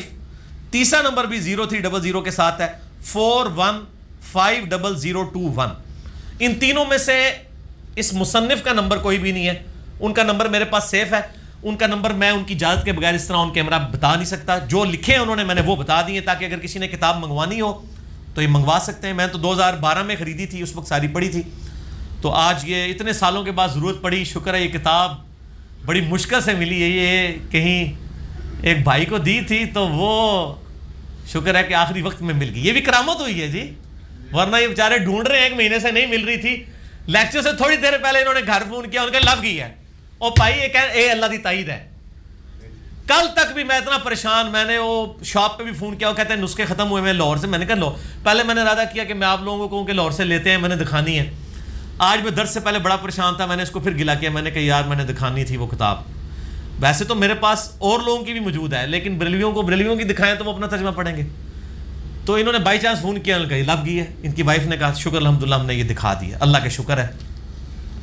یہ علامہ عینی کے یا امام نسائی کے کامنٹس اپنے ذاتی نہیں ہیں. ان کو سپورٹ ملتی ہے مولا علی علیہ السلام کے کامنٹ سے بھی، عمار ابن یاسر کے کامنٹ سے بھی، عبداللہ بن عمر کے کامنٹ سے بھی. 5B ریسرچ پیپر میں نے سارے لکھ دیے ہیں. میں آپ کو جستا جلدی بتا دیتا ہوں. المستدرک الحاکم میں 6360 نمبر حدیث ہے. مجموع الزوائد میں 12054 ہے کہ عبداللہ بن عمر کہتے ہیں مجھے پوری زندگی کبھی کسی بات کا اتنا غم نہیں ہوگا جتنا مجھے اس بات کا غم ہے کہ میں نے مولا علی کے ساتھ مل کے مولا علی کے مخالفین باغیوں کے خلاف قتال نہیں کیا. یہ لوگ پیش کرتے ہیں نا، عبداللہ بن عمر بھی تو دیکھیں وہ غیر جانبدار ہو گئے تھے. سر وہ غیر جانبدار ہوئے ہیں لیکن موت کے وقت آل امیہ نے ان کو شہید کروایا ہے. حجاج ابن یوسف نے ان کے پاؤں میں زہر آلود نیزہ مروایا تھا، صحیح بخاری میں موجود ہے. جس آل امیہ کی مخالفت انہوں نے نہیں کی، انہوں نے ان کو بھی نہیں بخشا. تو عبداللہ بن عمر آخری وقت میں کہتے تھے، حاکم میں 6360 ہے، اب ہم نے یہ اس میں ڈال دی ہوئی ہے اس میں، کہ مجھے مولا علی کے ساتھ مل کے سورہ نساء آیت نمبر 59 وَأُولِي الْأَمْرِ مِنْكُمْ، حکمران کی بھی اطاعت کرو، اور سورۃ الحجرات آیت نمبر 9 کے باغی گروہ کے خلاف قتال کرو. مجھے اللہ کا حکم مانتے ہوئے مولا علی کا ساتھ دینا چاہیے تھا کہ اسلامی نظام بچ جاتا، ابو بکر و عمر کی خلافت دوبارہ سے زندہ ہو جاتی. لیکن تقدیر غالب آئی. سنن کبریٰ البیہقی میں 16498 نمبر حدیث ہے. عمار ابن یاسر کہتے ہیں کہ اہل شام کے بارے میں یہ مت کہو کہ انہوں نے کفر کیا، بلکہ کہو کہ انہوں نے فسق کیا، انہوں نے ظلم کیا. یعنی جنگ صفین جو مولا علی کے خلاف لوگ کھڑے ہوئے ان کو کافر نہ کہو، مسلمان تھے، ہمارے بھائی تھے، کہو فاسق تھے اور ظالم تھے. تو امام عینی نے اگر کہہ دیا ہے تو وہ بہت چھوٹے الفاظ ہیں. اب ہمارے ابن یاسر تو کہہ رہے ہیں فاسق اور ظالم. اب تو مولا علی کا فتویٰ بھی آنے والا ہے، علیکم بسنتی و سنت الخلفاء الراشدین المہدیین. مولا علی کے بارے میں المصنف ابن ابی شیبہ میں قنوت والے چیپٹر میں 7050 نمبر حدیث ہے کہ مولا علی نے اپنی فجر اور عشاء کی نمازوں میں قنوت نازلہ پڑھی. اللہم علیک بمعاویہ و اشیائہ، اے اللہ معاویہ اور اس کے شیعہ کو نپٹ لے، عمر ابن عاص اور اس کے شیعہ کے ساتھ نپٹ لے، قیس اور ابا سلمہ کے شیعہ کے ساتھ تو نپٹ لے، ان کو تباہ و برباد کر کے ان کی وجہ سے خلافت کا نظام تباہ ہو رہا ہے. تو مولا علی نے قنوت نازلہ پڑھی، لعنت نہیں فرمائی، قنوت نازلہ پڑھی، اللہ سے دعا کی. اور مصنف ابن ابی شیبہ میں ہی 37880 ہے. یہ ساری روایتیں اس میں 5B ریسرچ پیپر میں موجود ہیں المصنف ابن ابی شیبہ میں، کہ مولا علی سے پوچھا گیا یہ مقتولین صفین جو آپ کے خلاف کھڑے ہوئے ہیں ان کے بارے میں آپ کا کیا خیال ہے؟ تو انہوں نے کہا میری طرف سے جو لڑے ان کو تو نبی نے گارنٹی دی ہے جنت کی، میں تو امید کرتا ہوں وہ جنتی ہیں. جو میرے مخالفین ہیں جن کو معاویہ نے میرے خلاف ورگلایا، میں اللہ سے امید کرتا ہوں اللہ ان کو بھی معاف کر ہی دے گا. ان بیچاروں کو نہیں پتا تھا، وہ تو شہادت عثمان کے اس مسئلے میں آ کے یوز کیا گیا اس کو ایز اے ایشو، جس طرح کہ یہاں پہ بھی ایشوز کچھ اور ہوتے ہیں اور فرنٹ پہ کوئی اور ایشو لائے جاتے ہیں. ایک پولیٹیکل طریقہ ہوتا ہے. تو پھر معاملہ میرے اور معاویہ کے درمیان اللہ کی عدالت میں پیش آئے گا. یعنی حضرت معاویہ رضی اللہ تعالیٰ کے بارے میں حضرت علی نے کبھی ان کو معاف نہیں کیا. دوسری طرف جنگ جمل والے لوگوں کے بارے میں آپ المستدرک الحاکم میں پڑھ کے دیکھ لیں، سنن نسائی الکبریٰ کے اندر میں نے پمفلٹ میں ڈالا ہے کہ حضرت علی کہتے ہیں، یہ جو آیت ہے سورۃ الحجر کی 47 نمبر، وَنَزَعْنَا مَا فِي صُدُورِهِم مِّن غِلٍّ، کہ اللہ تعالیٰ اہل ایمان کے دلوں سے قدورتیں دور کر دے گا. جنت میں وہ آمنے سامنے ایک دوسرے کے ساتھ سامنے بیٹھے ہوں گے، تکیوں پہ ٹیک لگائے. میں اللہ سے امید کرتا ہوں یہ میرے طلحہ، زبیر اور حضرت عثمان کے بارے میں ہوگا کہ اللہ تعالیٰ ہمارے جو اختلافات ہیں دور کر دے گا. لیکن وہاں آپ نے نہ تو جنگ نہروان والوں کا نام لیا نہ جنگ صفین والوں کا. اور ڈاکٹر اسرار صاحب نے غلطی سے یہ روایت پڑھ کے نہ تو حضرت معاویہ کا نام خود سے داخل کر دیا تھا. پھر میں نے ڈاکٹر اسرار صاحب کے رد پہ، حالانکہ میرے استاد ہیں، میں نے پھر reply to doctor Israr on his statement about حضرت معاویہ کہ نہیں، مولا علی نے ان کو معاف نہیں کیا، یہ اصحاب جمل کے بارے میں ان کا فرمان ہے. سیکنڈ لاسٹ علمی پوائنٹ نمبر 4. میرے بھائیوں، اختلاف رائے کرنا کوئی گستاخی نہیں ہے، میں اس پہ پہلے بھی بول چکا. جامع ترمذی میں حدیث ہے انٹرنیشنل نمبر کے مطابق 824، عبداللہ بن عمر سے حضرت معاویہ رضی اللہ تعالیٰ عنہ کے دور حکومت کے اندر کسی نے آ کے پوچھا اہل شام میں سے کہ یہ بتائیے کہ حج تمتع کرنا جائز ہے؟ حج اور عمرے کو جمع کرنا چاہے تمتع میں ہو چاہے وہ قران میں ہو، افراد میں تو الگ ہوتا ہے. انہوں نے کہا جائز، یہ تو سنت ہے. اس نے پہلے بات منوا لی کہ یہ نہ ہو کہ بعد میں ان کے ابا جی کی غلطی نکالوں تو یہ مکر جائیں. لیکن وہ تو عبداللہ بن عمر تھے نا، نبی کے صحابی تھے. انہوں نے کہا آپ کہہ رہے ہیں جائز اور سنت ہے، اور آپ کے باپ عمر اپنے زمانے میں حج تمتع کے اوپر پابندی لگائی ہوئی تھی انہوں نے، آپ بتائیں. تو انہوں نے کہا مجھے یہ بتاؤ، اگر کسی معاملے میں نبی علیہ السلام کوئی عمل کریں اور اس کا حکم دیں تو نبی علیہ السلام کی بات مانی جائے گی یا میرے باپ کی بات مانی جائے گی؟ انہوں نے کہا نبی صلی اللہ علیہ وآلہ وسلم کی. تو انہوں نے کہا نبی علیہ السلام نے حج تمتع کا ہمیں حکم دیا، نبی صلی اللہ علیہ وآلہ وسلم کی سنت کی مخالفت نہیں کی جا سکتی. تو حضرت عبداللہ بن عمر نے اپنے باپ سے مخالفت کر لی، اور باپ کون؟ خلیفہ راشد. تو اس کو کسی نے نہیں کہا یہ کوئی جناب مشاجرات صحابہ ڈسکس ہو گیا. اور یہ اہل حدیث بیان بھی کرتے ہیں اکثر اپنے ممبروں پہ جس سنت کو اسٹیبلش کرنا ہے. تو سنت صرف حضرت عمر پہ تو اسٹیبلش نہیں ہونی نا، اہل صفین، نہروان اور جمل والوں پہ بھی تو اسٹیبلش ہونی ہے. کہ آپ نے شیعہ کے حوالے کر دیا مولا حسن حسین کو، خود ریٹائرمنٹ لے لیا آپ نے، ایسا تو نہیں ہونا چاہیے. بخاری اور مسلم دونوں میں حدیث ہے. بخاری میں 6788، مسلم میں 4410. نبی علیہ السلام کو ایک فاطمہ نامی عورت کی چوری کا مقدمہ پیش ہوا اور سفارش کی گئی. آپ غصے میں آئے. آپ صلی اللہ علیہ وآلہ وسلم نے ممبر پہ چڑھ کے خطبہ دیا اور آپ نے فرمایا مجھے اللہ کے حقوق کے بارے میں سفارش کرتے ہو؟ تم سے اگلی قومیں اسی لیے ہلاک ہوئی کہ ان کے اشرافیہ کے لیے اور قوانین ہوتے تھے اور عام لوگوں کے لیے اور. اللہ کی قسم میری بیٹی فاطمہ بھی چوری کرتی تو میں اس کے بھی ہاتھ کٹوا دیتا. اس سے بات پتہ چلی کہ دین اسٹیبلش کرنے میں آپ نے یہ نہیں دیکھنا فاطمہ کون ہے، جنتی عورتوں کی سردار ہیں، بخاری مسلم میں حدیث ہے. اور نبی علیہ السلام فرما رہے ہیں اگر یہ بھی غلطی کرے اس کی بھی پکڑ ہوگی. تو پھر پکڑ کسی کی بھی ہو سکتی ہے. لہذا ان ٹاپکس کو ڈسکس کرتے ہوئے بعض کا شیطان آپ کو وسوسہ دلائے گا. میں اب یہی لفظ استعمال کرتا ہوں کہ جو نبی علیہ السلام نے فرمایا میرے صحابہ کو برا مت کہو، دوسری طرف آپ صلی اللہ علیہ وسلم خود ہی یہ کہہ رہے ہیں، تو آپ صلی اللہ علیہ وسلم کی دو احادیث میں تضاد کیوں ہے؟ تو یہ میں آپ کو کلیئر کرتا ہوں. تضاد نہیں ہے، یہ آپ کو نہیں سمجھ آ رہا. برا نہ کہو، گالی نہ دو، اس کا مطلب کچھ اور ہے. غلطی ہائی لائٹ کرنا نہیں ہے، ورنہ صحابہ تو خود ایک دوسرے کی غلطیاں ہائی لائٹ کرتے تھے، وفات کے بعد بھی کرتے تھے. عبداللہ بن عمر نے حضرت عمر کی وفات کے بعد ان کی غلطی ہائی لائٹ کی ہے. یہ حدیث جو میں نے کہا تھا نا میں اینڈ پہ بیان کروں گا، اب سن لیں. یہ بخاری میں حدیث ہے 3673 اور مسلم میں ہے 6488 انٹرنیشنل نمبر کے مطابق. لیکن ہمارے اہل سنت علماء جو ہے نا بخاری والا طریق بیان کرتے ہیں اور مسلم والا چھوڑ دیتے ہیں، اور بعض مسلم والا بیان کر کے اس کا آدھا حصہ چھوڑ دیتے ہیں. یہ پوری حدیث میں آپ کو بتاتا ہوں، میرے صحابہ کو برا مت کہو. یہ آدھی حدیث بیان کی ہے اور اتنی بڑی یہ علمی خیانت کی ہے علماء نے کہ اللہ تعالیٰ ان کو ہدایت دے. اور اسی لیے میرے پہ غصہ ہوتے ہیں کہ میں یہ چیزیں پبلکلی ہائی لائٹ کرتا ہوں. میرے پہ نہ غصہ ہوں میرے بھائی. بخاری مسلم چور سے پہلے چور کی ماں کو مارے. اگر آپ مجھے چور سمجھتے ہیں تو میرے پاس تو اپنا نالج نہیں، میں تو ان کتابوں سے بیان کر رہا ہوں جو اہل سنت کی ہیں. تو صحیح مسلم میں 6488 نمبر حدیث ہے جو پورا کانٹیکسٹ ہے. یہ آپ نے کہاں فرمایا تھا؟ عبد الرحمن بن عوف اور خالد بن ولید کی لڑائی ہو گئی. خالد بن ولید رضی اللہ تعالیٰ عنہ نے جذبات میں آ کے عبد الرحمن بن عوف کو گالیاں نکال دی. صحیح مسلم 6488. آپ نے حضرت خالد بن ولید کو بلا کے ڈانٹا اور آپ فرمایا خالد تم میرے صحابہ کو برا مت کہو. اچھا خالد کون تھے؟ تو یہ کیوں کہہ دیا؟ آپ نے فرق کر دیا کہ خالد اس وقت صحابی تھا صلح حدیبیہ کے بعد کہ جب اسلام کا گولڈن پیریڈ شروع ہو چکا تھا، اور عبد الرحمن بن عوف اس وقت کا صحابی تھا پہلے 10 مسلمانوں میں سے جب اسلام قبول کرنے کا مطلب مار کھانا تھا. آپ فرمایا اب تم لوگ بعد میں کلمہ پڑھ کے میرے صحابہ کو برا کہہ رہے ہو. حالانکہ انہوں نے نہیں کہا یا رسول اللہ اسی بھی تے آئی ہیں پاوے تھوڑے درجے دیں، نہیں کہا انہوں نے. خالد میرے صحابہ کو برا مت کہہ.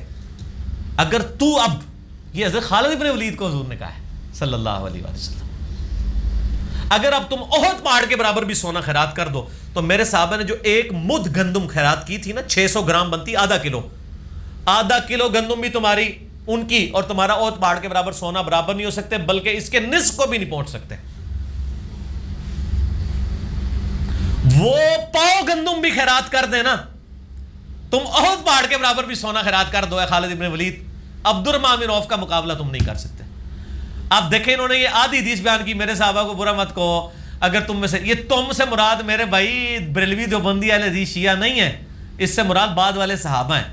ہم تو تعویل عام میں ہم بھی آ جائیں گے، تعویل خاص میں وہ مراد ہیں. یہ انہوں نے اس لیے چھپایا چونکہ آل امیہ کے دور میں حضرت علی پہ ممبروں پہ لعنت ہوتی تھی. تو کوئی حدیث پڑھ لے تو کہ یار دیکھو جن کو نبی علیہ السلام نے سب سے پہلے صحابہ پہ لعنت کرنے سے منع کیا تھا وہ تو اپنے دور میں لعنت کرواتے رہے ہیں، اور آج چوتھے ملے ہمیں آپ لوگ منع کر رہے ہو. ان کو کیوں نہیں آپ برا کہتے؟ اگر غلطی ہے تو وہ ان کی بھی ہے. یہ تو نہیں کہ فاطمہ نامی عورت چوری کرے گی تو اس کی چوری پہ ہاتھ کٹیں گے اور فاطمہ بنت محمد کرے تو نہیں کٹیں گے. نبی علیہ السلام فرمایا نہیں، دونوں کے کٹیں گے. دو اصول تو نہیں ہوں گے. چاہے صحابہ کے دور میں کسی نے حضرت علی پہ لعنت کی یا آج کے دور میں کوئی ابو بکر عمر پہ لعنت کرتا ہے، دونوں ایک لیول کے مجرم ہیں. بلکہ اگر آپ مجھ سے پوچھیں نا تو جس نے نبی کی صحبت کی ہوئی ہے اس کا جرم بڑا ہے، اس کو آپ بینیفٹ آف ڈاؤٹ نہیں دے سکتے. آج کے دور تک تو دین بھی کئی واسطوں سے لوگوں کے پاس، جو کوئی شیعہ تھا وہ شیعہ کے گھر دین اور طرح پہنچا، سنیوں کا اور طرح پہنچا، تو ان کو بینیفٹ آف ڈاؤٹ پھر بھی مل سکتا ہے اگر آپ کمپیئر کریں. اس زمانے میں لوگوں کو نہیں دیا جا سکتا، ان کے پاس تو ڈائریکٹ دین آیا تھا. لیکن افسوس کہ صلح حسن 41 ہجری سے لے کے 99 ہجری تک مسلسل 60 سال تک آل امیہ کے ممبروں پر لعنت ہوتی تھی. جمعے کے خطبوں میں نعوذ باللہ کہا جاتا تھا علی پر لعنت، علی سے محبت کرنے والوں پر لعنت، نعوذ باللہ من ذالک۔ یہ تو عمر بن عبدالعزیز نے آ کے بدعت ختم کی 99 ہجری میں جب وہ خلیفہ بنے، اسی لیے ان کو اسلام کا پہلا مجدد کہا جاتا ہے۔ تجدید انہوں نے کون سی کی ہے؟ ایسی تجدید کی کہ آج تک دوبارہ جرت نہیں ہوئی کسی کی۔ ان اللہ یأمر بالعدل والاحسان، سورہ النحل آیت نمبر 90 انہوں نے خطبے میں داخل کی۔ جلال الدین سیوطی نے تاریخ الخلفاء میں عمر بن عبدالعزیز کے چیپٹر میں سب کچھ لکھا ہے۔ یہ سارے ریفرنسز میرے 5B میں موجود ہیں، پریشان نہیں ہونا، میں بار بار کہہ رہا ہوں، سب کچھ لکھا ہوا ملے گا تو انہوں۔ تو یہ جو سب و شتم ہوتا تھا، اس پہ میں 3 گھنٹے اور بول سکتا ہوں، میں صرف ایک حوالہ ہی دوں گا، ایک حوالہ، اور صحیح مسلم سے دوں گا۔ انٹرنیشنل نمبر کے مطابق 6229 نمبر حدیث ہے، مولا علی کے فضائل کے چیپٹر میں، صحیح مسلم میں، غدیر خم سے اگلی والی حدیث ہے یہ،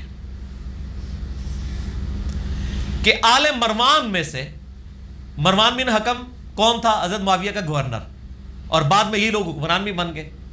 آل مروان میں سے ایک شخص مدینے کا حکمران بنا کے بھیجا گیا، اس نے سہل ابن سعد السعدی صحابی کو، جو اصحاب بدر میں سے ان کو ممبر پہ بلایا۔ یہ حدیث بخاری میں بھی ہے 3703، لیکن مسلم میں پوری ڈیٹیل ہے 6229۔ ممبر پہ بلا کر کہا کہ حضرت علی پر لعنت کرو، حضرت علی کو گالیاں دو، یشتیما کے الفاظ ہیں۔ تو انہوں نے کہا معاذ اللہ، میں کیوں لعنت کروں گا حضرت علی پہ؟ انہوں نے کہا اچھا تم علی پہ لعنت نہیں کر سکتے، تم صرف اتنا کہہ دو لعن اللہ ابا التراب، مٹی والے پہ اللہ کی لعنت۔ یہ الفاظ ہیں صحیح مسلم کے، خود کھول کے پڑھ لیجئے گا، اسلام 360 میں 6229۔ میرا ایک کلپ بھی پچھلے دنوں ریکارڈ ہوا، اس میں نے HD کیمرے میں دکھا بھی دی ہے، آج میں ٹائم بچانے کے لیے نہیں دکھا رہا۔ یہ کہتے ہیں نہیں وہ صحابہ پہ تنقید ہوتی تھی، لعنت نہیں ہوتی تھی، لعنت کے الفاظ ہیں صحیح مسلم 6229۔ تو سال بن سعد نے کہکا لگایا، انہوں نے کہا تم حضرت علی کی تحقیر کر رہے ہو کہ مٹی والے پہ اللہ کی لعنت، نعوذ باللہ۔ اور علی تو جتنا اس نام سے خوش ہوتے تھے، کسی اور نام سے خوش ہی نہیں ہوتے تھے، حالانکہ ان کی کنیت ابو الحسن تھی، لیکن انہوں نے اپنی کنیت ابو تراب رکھ لی تھی۔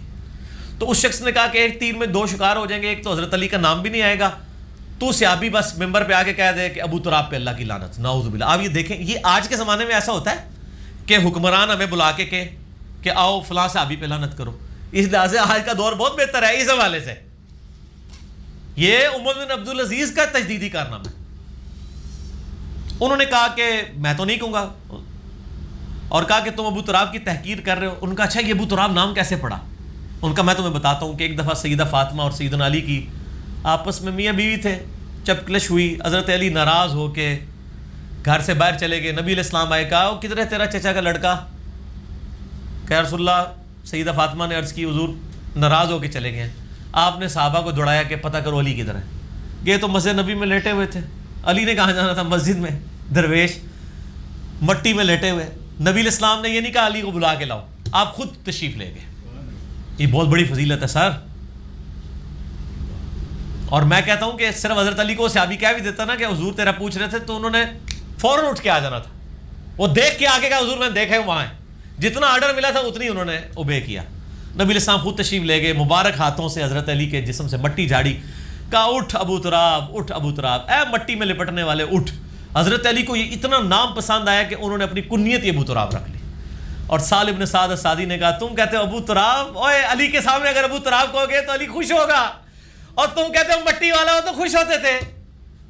جیسے ابو ہریرہ بلیوں والا، عبد الرحمن نام ہے حضرت ابو ہریرہ کا، کنیت ان کی ابو ہریرہ مشہور ہے رضی اللہ تعالی عنہم اجمعین وعلیہم السلام اجمعین۔ تو اس کے علاوہ بھی بخاری مسلم میں، ابو داؤد ترمذی نسائی ابن ماجہ میں حضرت معاویہ رضی اللہ تعالیٰ عنہ، حضرت مغیرہ ابن شعبہ رضی اللہ تعالیٰ عنہ سے ریلیٹڈ سب و شتم کی بہت روایتیں ہیں۔ وہ اتنی کڑوی روایتیں ہیں کہ میں یہاں بیان نہیں کر سکتا، 5B ریسرچ پیپر پڑھ لیں، اتنی کافی ہے۔ بہرحال میں صرف اہل تشیع سے یہاں پہ ریکویسٹ کروں گا اس ساری گفتگو کے بعد کہ آپ نے یہ فیصلہ کرنا ہے کہ آپ مولا علی کے شیعہ ہو یا آل امیہ کے شیعہ ہو۔ مولا علی کا شیعہ وہ ہے کہ مولا علی جو ہیں ان پہ لعنت کرنے سے روک رہے ہیں، اور آل امیہ وہ ہیں جنہوں نے مولا علی پر ممبروں پہ لعنت کروائی۔ آج مولا علی کا نام لے کر آپ آل امیہ والی بدعت جاری کریں اور خلفائے ثلاثہ کے اوپر لعنت کریں، تو یہ بہت لمحہ فکری ہے۔ میں نہیں کہتا سارے شیعہ کرتے ہیں، ایران سے باقاعدہ فتوے نکلے ہیں کہ یہ غلط ہے سیدہ عائشہ کے اوپر لان تان کرنا. ٹھیک ہے اجتہادی غلطی تھی، وہ علیحدہ معاملہ ہے. لان تان کرنا منع ہے خلفائے ثلاثہ کے اوپر. ایون معاویہ ابن ابی سفیان ہوں، بصر ہوں، عمر ابن عاص ہوں، مغیرہ ابن شعبہ ہوں رضی اللہ عنہم اجمعین، اللہ کے پاس جا چکے ہیں. اللہ کا معاملہ، ان کا معاملہ، خاموشی اختیار کریں. اب میرے بھائیو یہ آخری علمی پوائنٹ نمبر 5 ہے. اب بھی اگر شیطان وسوسہ دلائے، یہ آخری وسوسہ ہے، جب یہ ہماری پیورلی علمی باتیں لوگوں کے سامنے آئیں گی، ظاہر ہے علم کا تو جواب ہی کوئی نہیں ہوتا، علم تو تلوار ہے. اور میری وائف مجھے اگلے دن کہہ رہی تھی کہ ہم بچپن میں پڑھتے تھے کہ علم تلوار ہے. اب آ کے سمجھ آیا کہ واقعی علم تلوار ہے. علم وہ تلوار ہے جس کے آگے ایٹم بم بھی کام نہیں کرتا. علم کو کون دبا سکتا ہے؟ علمی پوائنٹ نمبر 5. اس لیے میں علمی پوائنٹ کہتا ہوں. اب چونکہ علمی گفتگو ہے تو لوگ آپ کو نا، وہ جیسے ہم پڑھے نا ایاک نعبد و ایاک نستعین، تو اب اس کا جواب تو کوئی نہیں دے سکتا. وہ کہتے ہیں نہیں وہ ایک شعر ہے نا جی، وہ اچھا جی پھر ایک کو کیا جانتا ہے کہ سرکار غوث اعظم نظر قدم کرم خدارا، میرا خالی کاسا بھر دو میں فقیر ہوں تمہارا. یہ پھر شیخ عبد القادر جیلانی سے مدد کیوں مانگی جاتی؟ ہم پیش کر رہے ہیں آیت، وہ آگے سے کیا پیش کر رہے ہیں؟ شعر. تو اس سے ہی ان کی کس پرسی ہے نا. یا وہ کہہ دیں گے سن فریاد پیراں دیا پیراں میری فریاد سنی کن دھر کے ہو، بیڑا میرا وچ کپراں دے جتے مچ نہ بہندے ڈردے ہو. تو یہ سلطان باؤ نے شیخ عبد القادر جیلانی سے مدد کیوں مانگی؟ بھئی ہمیں کیا پتہ انہوں نے مانگی بھی کہ نہیں مانگی، یہ ان کے شعر ہے بھی ہیں کہ نہیں ہیں، ان کو ہم بینیفٹ آف ڈاؤٹ دیتے ہیں. آپ آیات اور حدیث کے مقابلے پہ ان چیزوں کو پیش کر رہے ہیں، پھر ہم آپ کو بابی صحیح کہتے ہیں نا. نہ میں وابی نہ میں بابی، اور نہ میں وابی تو نہ میں بابی، نہ میں بابوں کا ماننے والا، نہ سو کارڈ جو آپ نے وابی کا لکھا. یہ میرا یوٹیوب پہ کلپ ضرور دیکھیں. نہ میں وابی نہ میں بابی. اس کے بعد آپ کو خبرناک اور حسب حال دیکھنے کی ضرورت نہیں پڑے گی انشاءاللہ. نہ میں وابی نہ میں بابی. تو اب وہ نا، اب کوئی دلیل تو نہیں ہوگی نا، تو شیطان کو کہے گا کہ تم بھی آگے سے نا ایک محاورہ بول دو، یہ حب علی نہیں ہے، بغض معاویہ ہے. اے آخری شیطانی حربہ ہے. دیکھیں میں نے کتنی ترتیب سے شیطانی حربے کور کی ہیں. انجینئرنگ کی تھی پائی، میں میکینیکل انجینئر ہاں، آنرز دے نار، پوزیشن ہولڈر الحمدللہ. انجینئرنگ کرتا ہوں میں، اس واسطے کرنا میرے مقابلے کے لیے انجینئر لانچ کرنا پڑے گا. اچھا میں یونیورسٹی میں بھی اپنے نوٹس، میرے نوٹس آج تک، مجھے یونیورسٹی چھوڑے ہوئے تقریباً 18 سال ہو گئے، ابھی بھی میرے نوٹس جو ہاتھ کے بنے ہوئے نا لوگ اس سے پڑھتے ہیں. تو یہ میں نے فن وہاں سے سیکھا ہے، پوائنٹس بنانا، چیزوں کو ڈسکس کرنا. تو یہ حب علی نہیں ہے، بغض معاویہ ہے. تو شعر کا جواب میں پہلے شعر سے کہتا ہوں. یہ تو ہے جعلی محاورہ. میں آپ کو اپنے امام کا پہلے شعر سناتا ہوں، شعر کا مقابلہ شعر سے، پھر شعراں اور میں حدیثاں بھی پیش کروں گا، پھر یہ ہماری گفتگو کنکلوڈ. امام اہل سنت جو فقہ میں امام، منطق میں امام، حدیث میں امام، ان سے بڑا اہل سنت کا کوئی امام نہیں. امام محمد ابن ادریس الشافعی المتوفا 204 ہجری، احمد بن حنبل کے استاد، امام مالک کے شاگرد اور امام بخاری کے دادا استاد ہیں یہ امام شافعی. ان کو بھی اہل بیت کی محبت میں جب وہ اس قسم کی خلافت و ملوکیت پہ باتیں کرتے تھے، لوگوں نے کہا اے شیعہ ہو گیا. تو انہوں نے ایک شعر کہا جو دیوان الشافعی میں موجود ہے. اہل سنت کے تمام اسماء و رجال کے ائمہ نے اپنی کتابوں میں، ابن کثیر ہوں، امام زابی ہوں، ابن تیمیہ ہوں، نقل کیا ہے. انہوں نے پھر ایک شعر کہا، ان کان رفضا حب آل محمد، اگر بالفرض آل محمد کی محبت کا نام رافضی ہونا ہے، فلیشہد الثقلان انی رافضی، تو جن و انس گواہ ہو جاؤ میں رافضی ہوں. کتنا بڑا. میں اس پہ کہتا ہوں، شیخ صاحب زندہ ہوتے میں کہتا کہ اگر نبی علیہ السلام کی محبت کا نام بریلوی ہونا ہے، اگر غلوف کے درجے میں نہ ہو تو میں بریلوی ہوں. اگر صحابہ کی عقیدت کا نام دیوبندی ہونا ہے، اگر غلوف کے درجے میں نہ ہو تو میں دیوبندی ہوں. اور اگر توحید کو اسٹیبلش کرنے کا نام، کتاب و سنت کو اسٹیبلش کرنے کا نام، اور اس کی مخالفت پہ کسی بڑے سے بڑے امام سے اختلاف کرنے کا نام اہل حدیث ہونا ہے تو میں اہل حدیث ہوں. اور رافضی تو مجھے کہنے کی ضرورت نہیں، امام شافعی نے خود ہی کہہ دیا کہ اگر اہل بیت کی محبت کا نام اور رافضی ہونا ہے. شیعہ بھی نہیں کہا، رافضی کہا، نٹوریس ورڈ یوز کیا. تو یہ حب علی نہیں، بغض معاویہ ہے. تو ہم یہ کہتے ہیں ان کان رفضا حب آل محمد فلیشہد الثقلان انی رافضی، جن و انس گواہ ہو جاؤ. میں تو بلکہ اس سے بھی بڑی بات کرتا ہوں کہ شیاطین جن اور شیاطین انس بھی گواہ ہو جاؤ، من الجنۃ والناس، سارے گواہ ہو جاؤ، سارے اہل بیت کے دوست و دشمن گواہ ہو جاؤ. یہ 2 نمبر محاورہ ہے. اس کو میں نبی علیہ السلام کی احادیث سے ثابت کرتا ہوں، یہ 2 نمبر ہے. صحیح مسلم میں حدیث ہے انٹرنیشنل نمبر کے مطابق 240 کتاب الایمان چیپٹر میں. صحیح مسلم سر اصول الکافی نہیں ہے. 240 مولا علی خود راوی ہے کہ نبی امی صلی اللہ علیہ وآلہ وسلم نے مجھ سے عہد لیا. الفاظ یہ ہیں, علی رضی اللہ تعالیٰ عنہ علیہ السلام کہتے ہیں کہ اس ذات کی قسم کہ جس نے دانے کو پھاڑا اور اناج اگایا اور مخلوقات کو پیدا کیا, نبی امی نے مجھ سے یہ عہد لیا تھا کہ اے علی تجھ سے محبت نہیں رکھے گا مگر مؤمن, تجھ سے بغض نہیں رکھے گا مگر منافق. محبت علی از دا لٹمس ٹیسٹ آف ایمان. تو میرے بھائی حدیث میں یہ محاورہ نہیں آیا کہ یہ حب علی نہیں ہے بغض معاویہ ہے. حدیث میں یہ آیا ہے کہ حب علی ہونا چاہیے اور بغض علی نہیں ہونا چاہیے. حب علی اور بغض علی کا ذکر یہ حدیث میں صحیح مسلم 240. پھر فضائل الصحابہ امام احمد حنبل کی کتاب میں موقوفاً 2 روایتیں ہیں انٹرنیشنل نمبر کے مطابق 932 اور 920. یہ ساری روایتیں 5B میں موجود ہیں. 5B عربی میں بھی, اردو میں بھی, ہندی میں بھی, انگلش میں بھی, انشاءاللہ فارسی میں بھی انشاءاللہ. کہ مولا علی کہتے ہیں کہ میری وجہ سے 2 گروہ گمراہ ہوں گے, ایک میری محبت میں غلوف کر کے, ایک میری دشمنی میں غلوف کر کے, اور میری وجہ سے 2 گروہ دوزخ میں چلے جائیں گے, ایک میری محبت میں غلوف کر کے, ایک میری دشمنی میں. اچھا محبت والے تو ہمیں بچپن سے سکھایا گیا یہ رافضی رافضی رافضی, دشمنی والے نہیں بتائے گئے اس لیے کہ وہ ہماری صفوں میں گھسے ہوئے تھے. ناسبی, یہ رافضی جو محبت میں غلوف کرتے ہیں اور ناسبی جو دشمنی میں غلوف کرتے ہیں. اس زمانے میں وہ خوارج تھے اور قیامت تک یہ رہیں گے. آج بھی ناسبی موجود ہیں, ان کی اکثریت معذرت کے ساتھ معاف کر دیے انہوں اہل حدیث کے اندر موجود ہے. اہل حدیث سے میں سب سے زیادہ محبت کرتا ہوں لیکن معافی بھی ہاتھ جوڑ کے ان سے ہی مانگنی پڑتی ہے. اس کے بعد دیوبند کے اندر ہے اور اب بریلویوں میں بھی آنا شروع ہو گئے ہیں اور یہ اعلی کار بننے شروع ہو گئے ہیں. جنہوں نے یہ نعرے لگوانا شروع کر دیے یہ اعلی کار ہی بن رہے ہیں نا. اللہ تعالیٰ ان کو ہدایت دے کہ یہ اس طرف اس ایکسٹریم کو نہ جائیں. تو ناسبی اور رافضی دونوں, سنی جو ہیں وہ ناسبیوں کی اصلاح کریں اور شیعہ رافضیوں کی اصلاح کریں, اور ہم انشاءاللہ دونوں کی اصلاح کریں گے انشاءاللہ.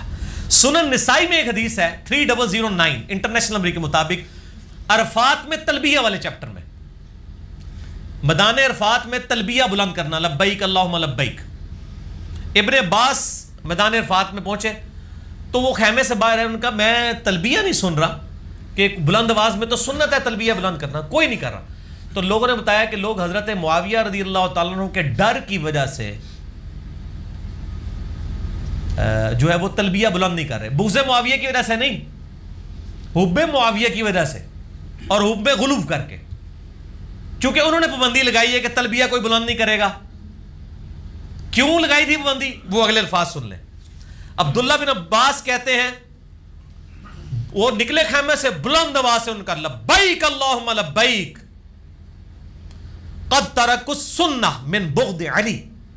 انہوں نے نبی کی سنت کو علی کے بغض میں چھوڑ دیا کہ چونکہ علی عرفات میں اونچی آواز سے لبیک پڑھتے تھے تو یہ اب نہیں پڑھ رہے کہ یہ شاید علی کے طریقے کو چھوڑ رہے ہیں, علی خود سے تو نہیں کرتے تھے بلکہ یہ تو سنت تھی نبی علیہ السلام کی. اور یہ حدیث سنن کبریٰ البیہقی میں ہے, اس میں بڑے سخت الفاظ ہیں.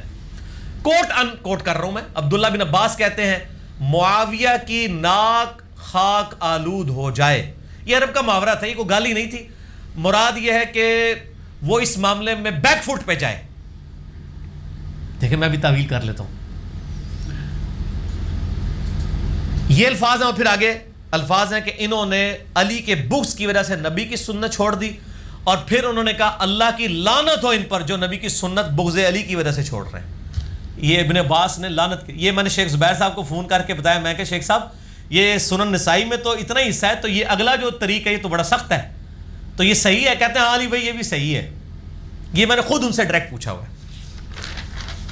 تو اب حب علی اور بغض علی پہ ہی بات ہونی چاہیے.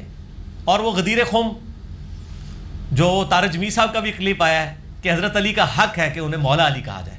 غدیر خم پہ لاکھوں لوگ یوٹیوب پہ, میرے سے زیادہ کسی کا کلپ غدیر خم کی ڈیٹیل 8 ترک میں نے بیان کیے ہیں. آپ لکھیں غدیر خم یوٹیوب پہ, صحیح مسلم میں اوپر تلے 4 حدیثیں ہیں 6225 سے 6228, جامعہ ترمذی میں, سنن نسائی الکبریٰ کے اندر, مسند احمد کے اندر, کہ نبی علیہ السلام نے غدیر خم پہ فرمایا تھا اپنے بعد دو چیزیں چھوڑ کے جا رہا ہوں، ایک اللہ کی کتاب ہے، اس کو مضبوطی سے پکڑ لینا، تم گمراہ نہیں ہوگے، دوسرے میرے اہل بیت ہیں، اہل بیت کے معاملے میں تمہیں اللہ سے ڈراتا ہوں، ان کے ساتھ حسن سلوک کرنا، 3 دفعہ فرمایا اللہ سے ڈر جانا۔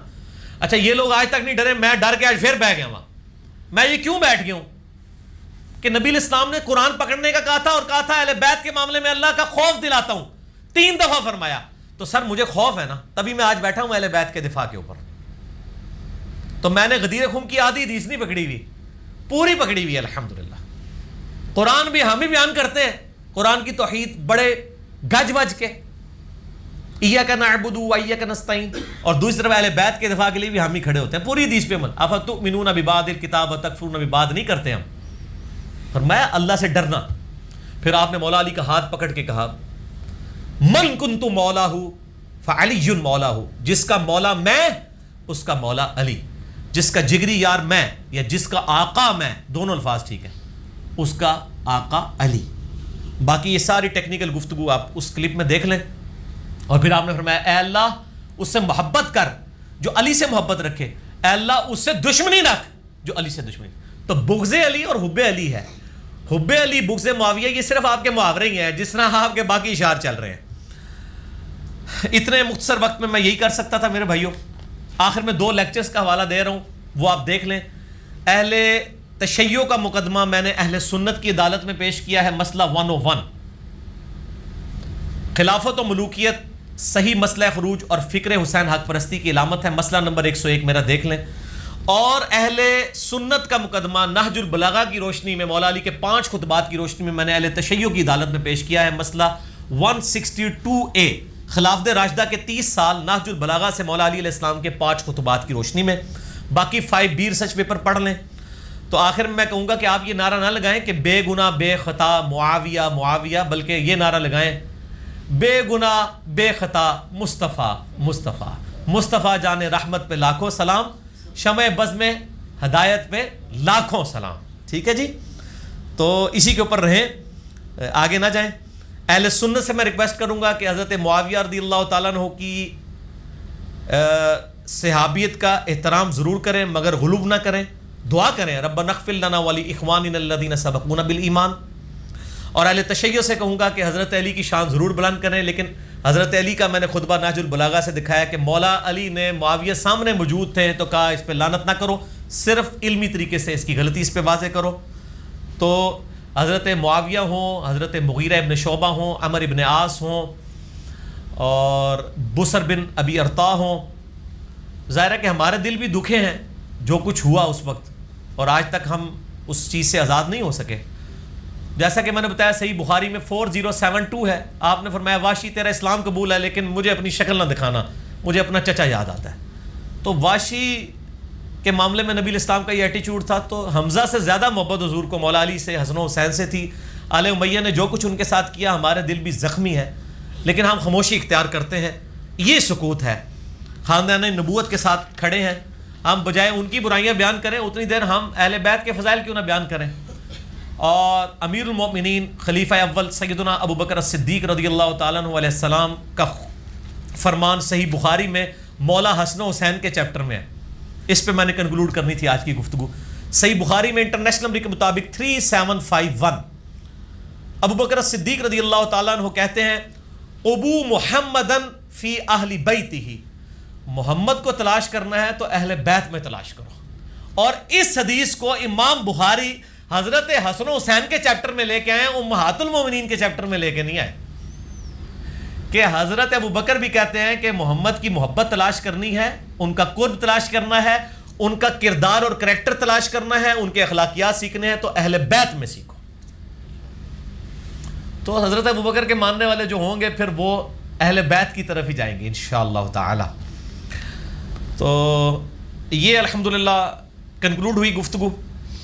اب صحیح بخاری میں ایک حدیث ہے انٹرنیشنل نمبر کے مطابق 3766، اس کے اوپر باب ہے، باب ذکر معاویہ۔ عبداللہ بن عباس کو کسی نے شکایت کی کہ حضرت معاویہ ایک ہی وطر پڑھتے ہیں، تو حضرت عبداللہ بن عباس نے کہا کہ معاویہ کو چھوڑ دو، وہ صحابی ہے، فقیہ ہے، یعنی جیسے ہم پنجابی میں بھی کہتے ہیں سیاڑا بیانا بندہ ہے، اس کو چھوڑ دو، اس کو نہیں پتا وہ کیا کر رہا ہے۔ کیونکہ صحیح بخاری میں موجود ہے کہ صحابہ کرام کو محمد بن قاسم بن محمد بن ابی بکر کہتے ہیں کہ صحابہ 3 وطر ہی پڑھا کرتے تھے، ایک میں بھی حرج نہیں ہے، لیکن عمومی عمل 3 وطر ہے۔ باقی عبداللہ بن عباس نے اس کے بعد بھی بڑے سخت کمنٹس کیے تھے حضرت معاویہ کے بارے میں وہ آج سکپ کر رہا ہوں، وہ آلریڈی میرا کلپ ریکارڈڈ ہے، آپ دیکھ لیں۔ کیا حضرت معاویہ ہادی اور مہدی تھے؟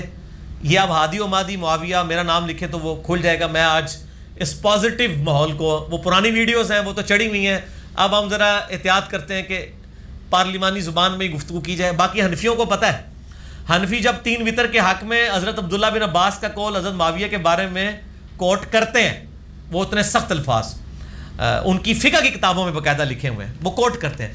باقی میں اہل سنت کا عقیدہ کیا ہے حضرت معاویہ رضی اللہ تعالیٰ کے بارے میں، اپنی طرف سے میرا کلپ بھی لاکھوں لوگ دیکھ چکے ہیں۔ حضرت معاویہ اور یزید کے بارے میں سنی عقیدہ۔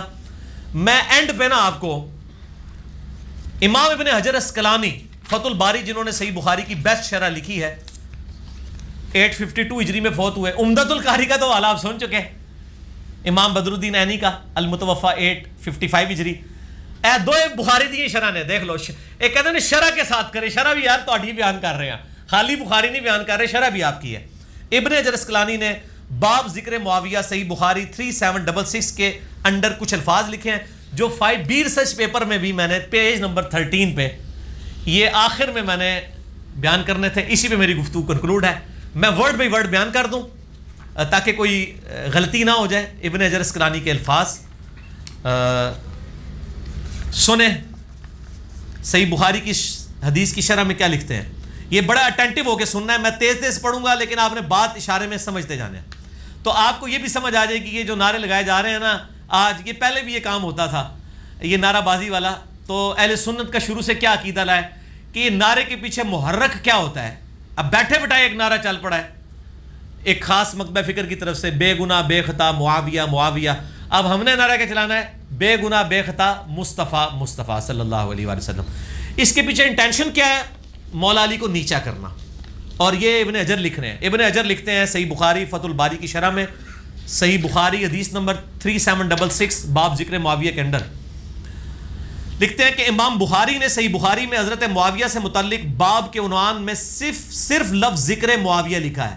حضرت ابو بکر عمر کے ساتھ تو لکھا فضائل ابو بکر فضائل عمر، حضرت معاویہ کے ساتھ ذکر معاویہ لکھا۔ ویسے باقیوں کے ساتھ بھی کچھ کے ساتھ ذکر لکھا ہے، لیکن اس ذکر معاویہ کے پیچھے انٹینشن کیا تھی وہ ابن حجر کہہ رہے ہیں۔ بھائی میں نے خود نہیں کہا، میرے پہ غصہ نہیں کھانا۔ ابن حجر کہتے ہیں صرف لفظ ذکر معاویہ بیان کیا اور فضیلت یا منقبت جیسے الفاظ ذکر نہیں کیے، کیونکہ اس حدیث سے کوئی فضیلت معلوم ہی نہیں ہوتی۔ ظاہر جی وہ کیا فضیلت معلوم کہ ایک وطر پڑھتے ہیں تو وہ کہتے ہیں یار یہ سیاڑا بیاڑا بندہ ہے، اگلے الفاظ بڑے خطرناک ہیں۔ البتہ سیدنا عبداللہ ابن عباس کا حضرت معاویہ کے لیے فقیہ اور صحابیت کا بیان بطور فضیلت کافی ہے کہ انہوں نے یہ مان لیا کہ یہ صحابی ہیں اور سمجھدار ہیں، اس سے صحابیت ثابت ہو گئی۔ جیسے رافضی نعوذ باللہ کہتے ہیں وہ منافق ہے، ایسی بات نہیں تھے، کلمہ گو تھے، مسلمان تھے، صحابی تھے، ہم ان کے قدموں کی خاک بھی نہیں ہیں، لیکن جن کے ساتھ انہوں نے ٹکر لی وہ ان کے قدموں کی خاک نہیں تھے۔ مولا علی کے برابر کون ہو سکتا ہے؟ خود احمد بریلوی صاحب نے لکھا ہے کہ کروڑوں معاویہ ہونا ایک علی کے برابر نہیں ہو سکتے۔ تاہم امام ابن ابی عاصم نے حضرت معاویہ کے مناقب میں ایک رسالہ لکھا ہے۔ اسی طرح کا کام ابو عمر غلام اور ابو بکر نقاش نے بھی کیا، اور امام ابن جوزی نے بھی من گھڑت احادیث کی نشاندہی کرنے والی ان کی مشہور کتاب الموضوعات، موضوعات شریف میں بھی حضرت معاویہ کی فضیلت آئی ہے۔ من گھڑت احادیث موضوعات شریف میں بھی کچھ روایات ذکر کر کے امام اسحاق بن راہویہ کا یہ قول بھی نقل کیا ہے کہ حضرت معاویہ کی فضیلت میں صحابیت کے سوا کوئی چیز ثابت نہیں ہے۔ امام ابن حجر اسقلانی مزید لکھتے ہیں کہ یہی وجہ ہے کہ امام بخاری نے اپنے استاد امام اسحاق بن راہویہ پر اعتماد کرتے ہوئے حضرت معاویہ کے ذکر میں لفظ فضیلت یا منقبت استعمال نہیں کیا، بلکہ صرف ذکر معاویہ لکھا اور ان الفاظ سے گریز کیا۔ تاہم اپنی گہری نظر سے ایسا استنباط فرمایا، یعنی حضرت معاویہ کو صحابی ثابت کیا کہ جس سے روافض کی سرکوبی ہو۔ اور امام نسائی کا واقعہ تو بڑا مشہور ہے، جو میں نے بتایا ان کو شہید کیا تھا ناسبیوں نے، وہ میں بیان کر چکا ہوں۔ انہوں نے بھی، ان کے استاد بھی امام اسحاق ہیں، امام اسحاق اور امام احمد بن حنبل یہ ایک زمانے کے ہیں، اور یہ استاد کس کے ہیں؟ امام نسائی کے بھی اور امام بخاری کے بھی۔ وہ کہتے ہیں امام نسائی نے بھی اپنے استاد امام اسحاق بن راہوے کے قول پر اعتماد کیا اور اپنی مشہور کتاب فضائل الصحابہ، سنن نسائی الکبریٰ کا ایک چیپٹر ہے فضائل صحابہ، اس میں انہوں نے درجنوں صحابہ پہ باب باندھے، حضرت معاویہ کی فضیلت پہ کوئی حدیث نہیں لی ہے. خصائص علی لکھی ہے، حضرت علی کے لیے علیحدہ کتاب لکھی، باقی سارے صحابہ کے لیے علیحدہ، لیکن حضرت معاویہ کی فضیلت نہیں لکھی. اسی لیے نہیں، وہ امام ابن حجر کہہ رہے ہیں اس لیے نہیں لکھی کہ وہ اپنے استاد پر اعتماد کرتے تھے، اور حضرت معاویہ کی فضیلت میں کوئی حدیث جمع نہیں کی. اور پھر امام حاکم کا بھی قصہ ہے. امام حاکم جن کا میں نے آپ کو دکھایا ہے، امام حاکم نے بھی، اللہ دے بندے ہو، امام حاکم نے کئی سو صحابہ پہ چیپٹر باندھا ہے مستدل الحاکم میں، حضرت معاویہ کا نام تک نہیں لکھا. تو جان بوجھ کے کیا نا، ورنہ ایک شخص مسلمانوں کا 40 سال حکمران رہا ہے، 20 سال یعنی حضرت عمر اور حضرت عثمان کے انڈر آلموسٹ، اور 20 سال خود، تو بھول گئے ہیں؟ بھولے نہیں ہیں، وہ مانتے ہی نہیں تھے ان فضیلتوں کو. یہ ان کی بات کر رہا ہوں، میری نہیں. میرا تو کاتب وحی پہ کلپ ریکارڈ ہے، آپ لکھ دیں کیا حضرت معاویہ کاتب وحی تھے تو آپ کو پورے حقائق پتہ چل جائیں گے. ہم کاتب وحی مانتے ہیں لیکن اس کے ساتھ اور بھی بہت کچھ تھا، وہ ہم نہیں بتانا چاہتے ابھی، وہ کلپ آپ دیکھ لیں. امام نے جوزی نے عبداللہ بن احمد بن حنبل سے نقل کیا ہے. اب یہ وہ وجہ آنے لگی ہے کہ احمد بن حنبل کا بیٹا احمد بن حنبل سے پوچھتا ہے، سنیں جی یہ کنکلوڈنگ الفاظ ہیں،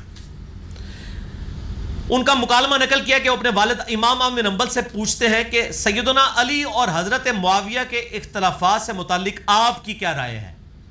ابن حجر اسقلانی نقل کر رہا ہے ابن جوزی سے، المتوفی 597 ہجری، جو شیخ عبد القادر جیلانی المتوفی 571 ہجری کے شاگرد ہیں امام ابن جوزی، جنہوں نے یزید کے خلاف کتاب لکھی ہے الرد علی المتعصب العنید المانع من ذنب یزید.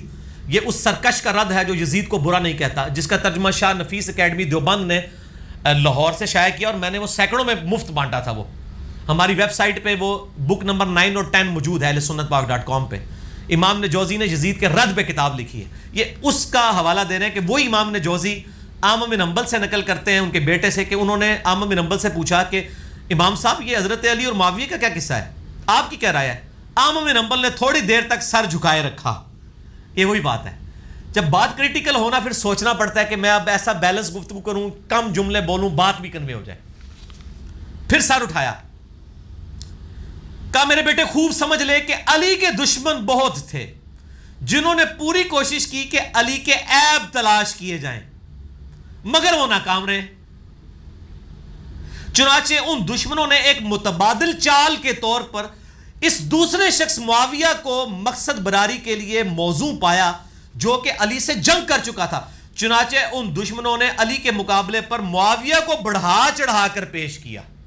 اور انہوں نے کہا علی نو تو نیوا نہیں کر سکتے نا کہ تو من کن تو مولا ختم کریے.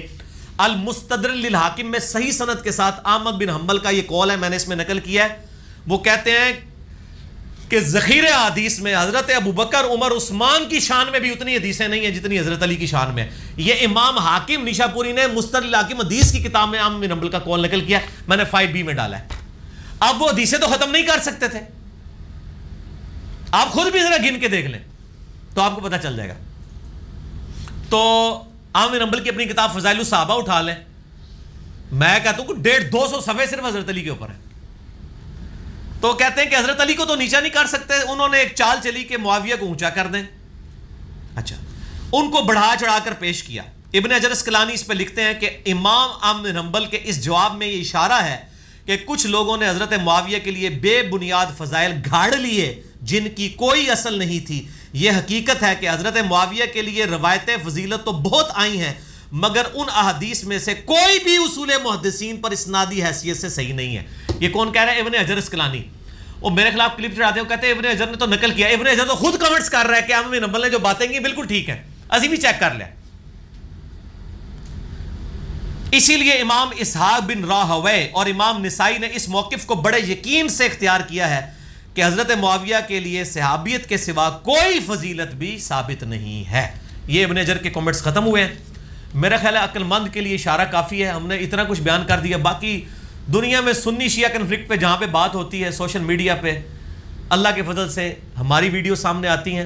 یہ مشہور ہونے کے لیے نہیں تھا، میرے میں ایک تڑپ تھی کہ سنی شیعہ جو دھرار ڈال دی گئی ہے اور غیر مسلم ہم میں یہ تفریق ڈال کے لڑوانا چاہتے ہیں، جہاں پر مولانا طارق جمیل حافظہ اللہ تعالیٰ جیسے لوگ اہل بیت کی محبت کو بیان کر کے سنی شیعہ کو قریب لا رہے ہیں، وہاں پر میرے جیسے لوگ علمی دلائل کے ذریعے سنی شیعہ کنفلکٹ کو ختم کرنے کی کوشش کر رہے ہیں کہ بھئی آؤ خلفائے راشدین کے اوپر جمع ہوں، حضرت معاویہ ہوں، مغیرہ ابن شعبہ ہوں، عمر بن عاص ہوں، بصر بن ابی ارطاء ہوں رضی اللہ عنہم اجمعین، ان کی غلطیوں سے صرف نظر کریں، ان کے لیے دعا کریں، ربنا اغفر لنا ولاخواننا الذین سبقونا بالایمان۔ ہم بھی اللہ سے دعا کرتے ہیں کہ اللہ تعالی ہمارے دلوں میں نبی صلی اللہ علیہ وآلہ وسلم کی محبت، آپ کے اہل بیت کی محبت، آپ کے اصحاب کی محبت راسخ فرمائے، اور ہمارے دل میں ان کے لیے کہیں پر اگر کوئی میل ہے تو وہ نکال دے، صرف علمی طریقے سے پبلک کے سامنے احادیث کی روشنی میں، اپنی ذاتی رائے کی روشنی میں نہیں، حقائق سامنے رکھنے کی توفیق عطا فرمائے۔